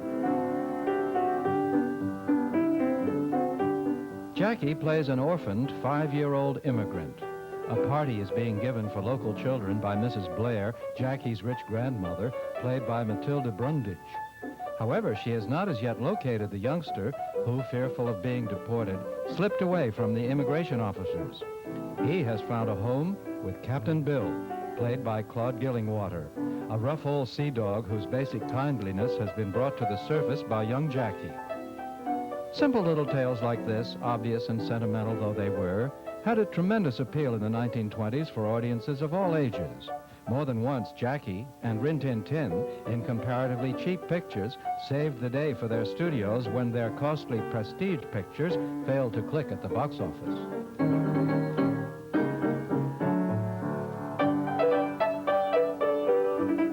The rent collector is flouted again.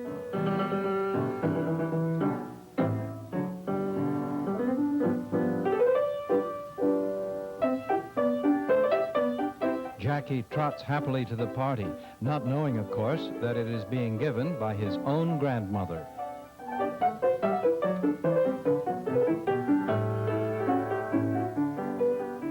Film historian William K. Everson has commented that films about children, unless they be the psychotics of bad seed, were to almost disappear from the screen. Allegedly, audiences became more sophisticated, or perhaps that's just an excuse to cover up the fact that the generations which followed did not produce child stars with the unique talent and appeal of Jackie Coogan and Shirley Temple. In any event, few later movies have had the simple delights of My Boy or Captain January, of children's parties like this one and the more rugged adventures of Tom Sawyer, a role that Jackie Coogan would play when he was a little older.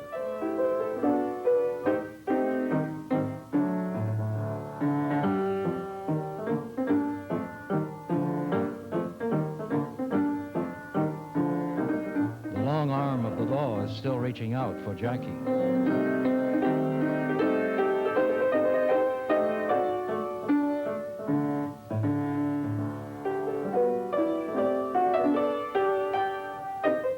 Although My Boy was obviously not too concerned with realism, it nevertheless presents the immigration officer as a believable human being.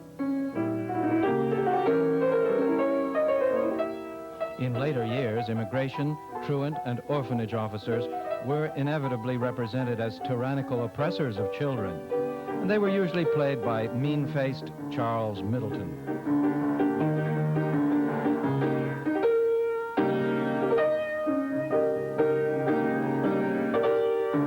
Mrs. Blair loves the children too much to suspect them, but the law must take its course.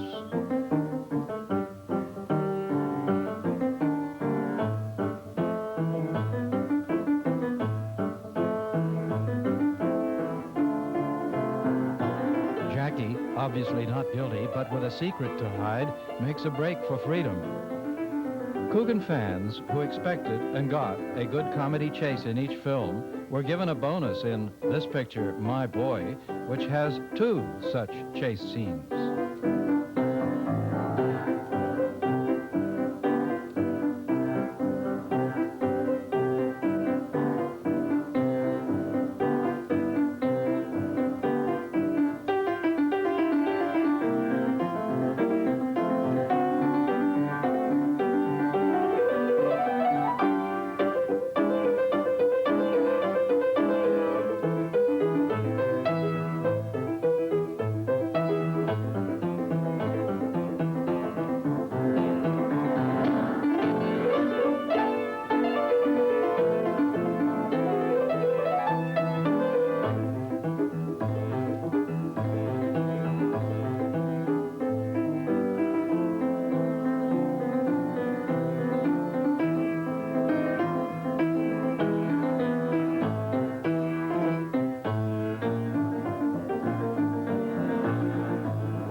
sudden arrival is most inopportune. The jig is up.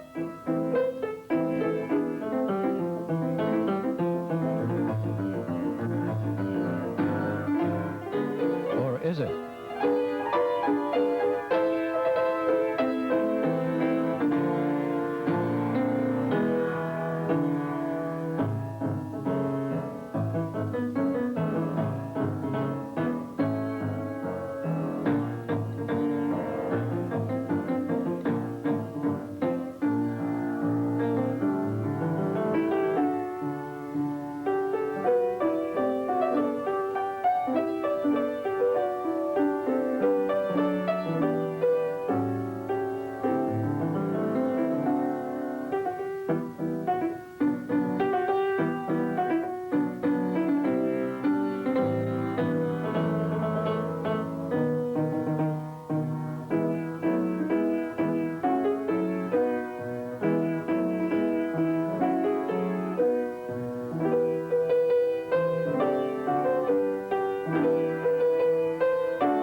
Jackie's crime is revealed.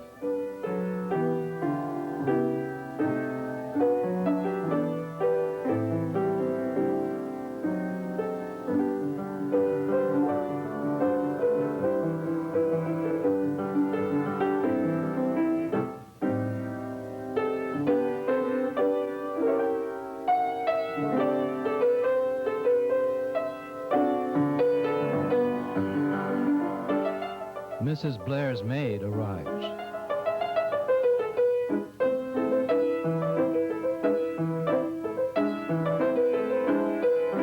And Jackie is cleared of one charge, but the other, the more serious one, remains.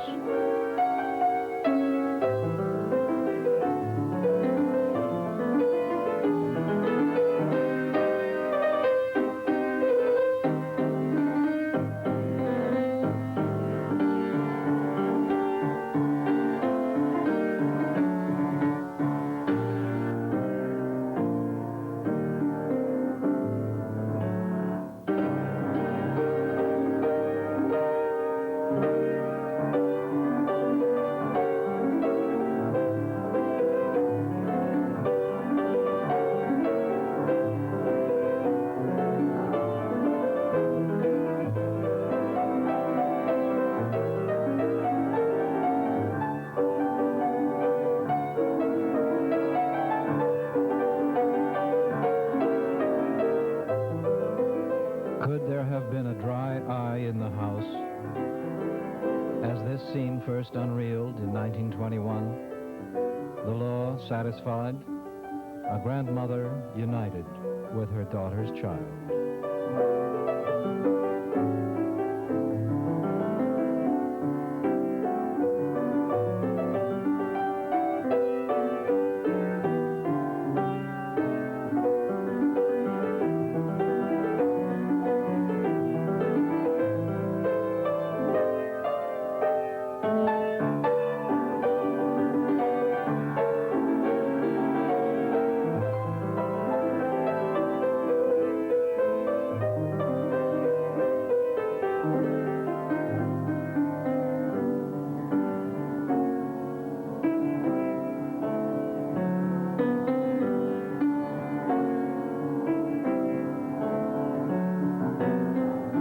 But the solution is a sad one for Captain Bill, about to be deprived of the only friend he has.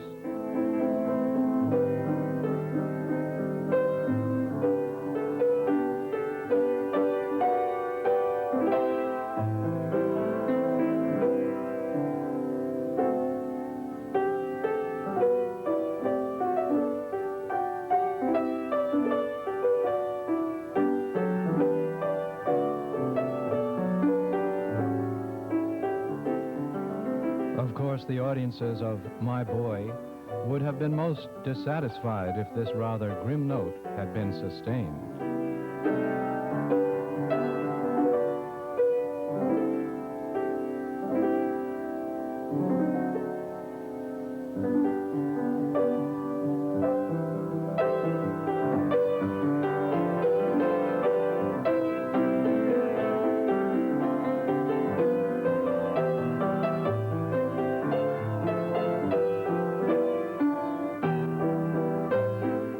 So Captain Bill is invited to live with Jackie and his grandmother and spend the rest of his days in ease and contentment.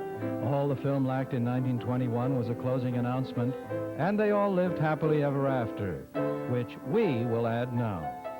And that was 1921's My Boy, the first starring vehicle of one of the most appealing child stars the movies have ever known, a film typical of the fare that was perennially popular in a quieter, gentler age.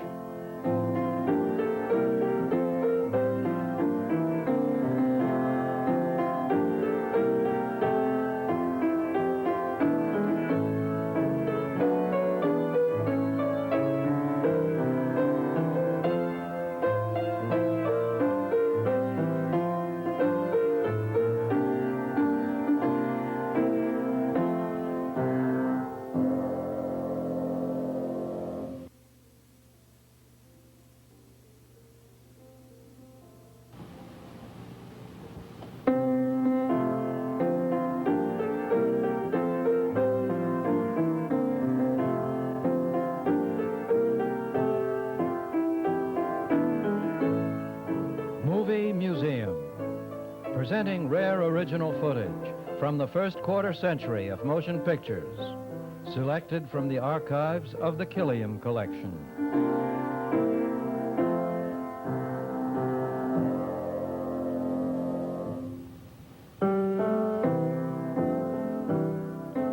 The Woman, produced in 1913 by Thomas Ince.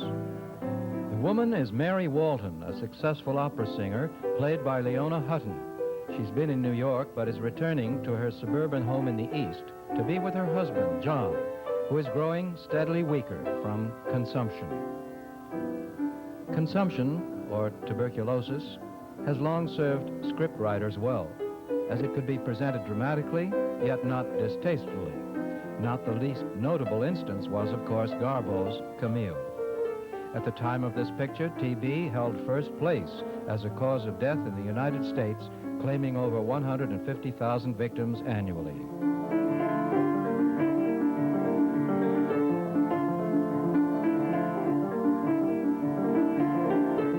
Colorado, Utah, and Arizona were recommended for convalescence, although, ironically, Colorado had one of the highest TB mortality rates in the nation. Though generally settled about 1848 and organized as a territory in 1863, Arizona had been admitted to the Union only the year before this picture was made. Whites had long been barred from land deals with the Indians, and only the government could buy up Indian land. But in 1862, the government allowed homesteading pioneers to claim 160 acres, which could become their property if they lived on it and improved it for 5 years.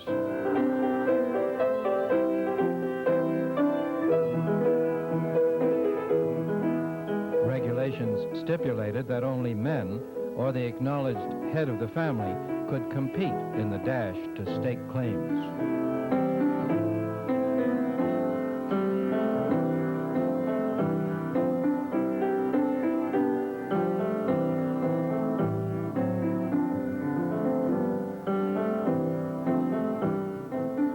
Mary will leave John in the capable charge of their nurse and housekeeper, Mama Lone Bear.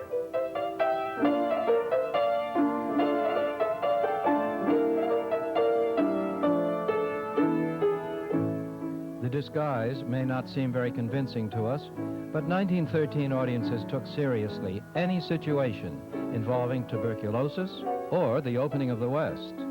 In this instance, both. And so Mary rides off to join the frontier land stampede alone.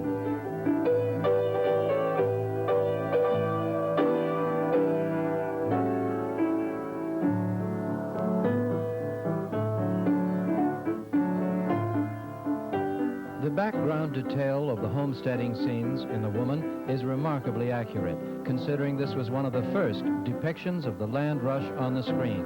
There will be other versions coming later: William S. Hart's Tumbleweeds, John Ford's Cherokee Strip Rush in Three Bad Men in the 20s, and of course, Cimarron. But production costs made the land rush the prerogative of only occasional spectacles. The authenticity of this early version can be credited to Thomas Ince, who was shortly to be known as the first outstanding director of Western films. And here comes The Woman on a Man's Job. There was some degree of organization provided by the government when territories like these were opened for settlement. After a night's encampment, all land rushers had to await a starting signal. Mary joins one of the groups. The signal gun will be fired at 9 a.m. sharp. Any violence or undue advantage taken in the rush will be punishable with fine, imprisonment, or both. Signed, Colonel Fuller.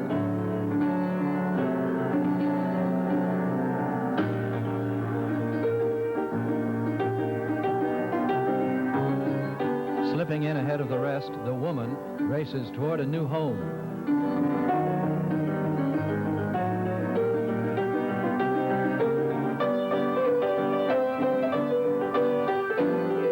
But fate intervenes.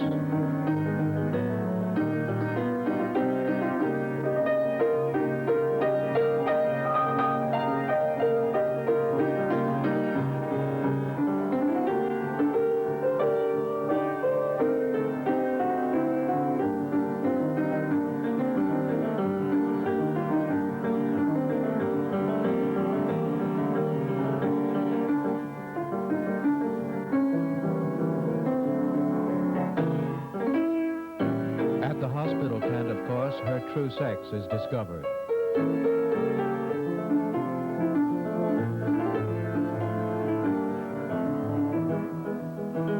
Even the land rushers who get there first find their goal not necessarily achieved.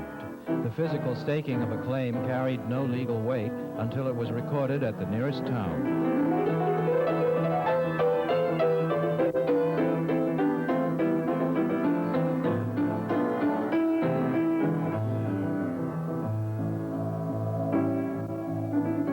Back in Tucson, husband John gets word from Mary. My horse fell. I missed the claim, but I found work singing in a concert hall. Will send money as soon as I can.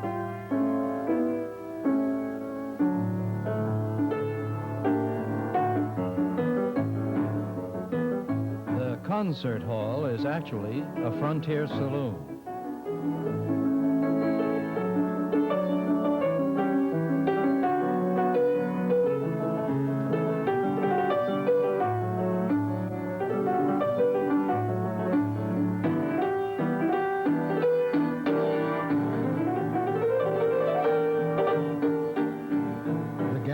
Tom jumps to protect Mary.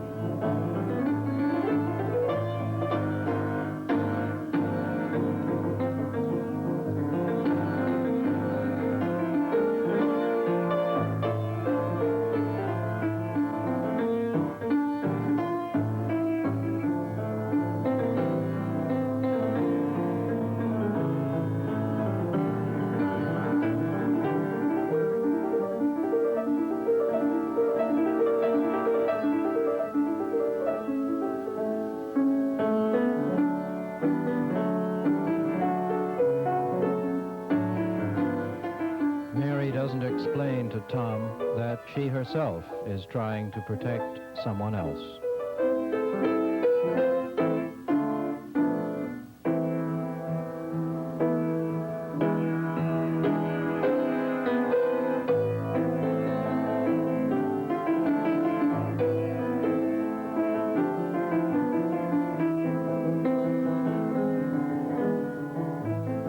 She can think of nothing but John back in Tucson, still hoping for help from her.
him die today. Come home at once. Mama Lone Bear.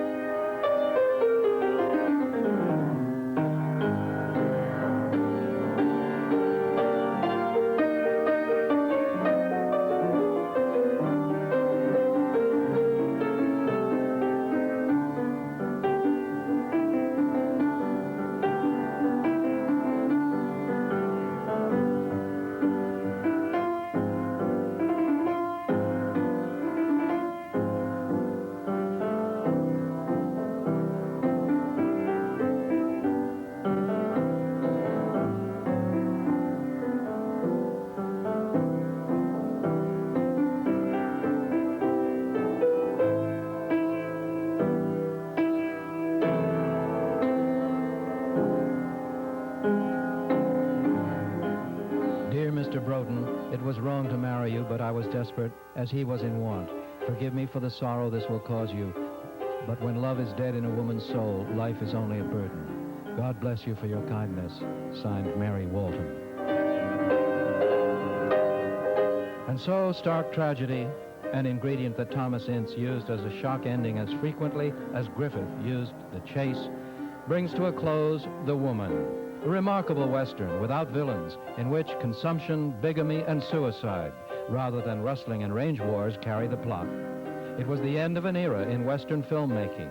In less than a year, full-length Westerns with horse opera action formats became established, and heavy drama and tragedy, such as in The Woman, became the exception rather than the rule.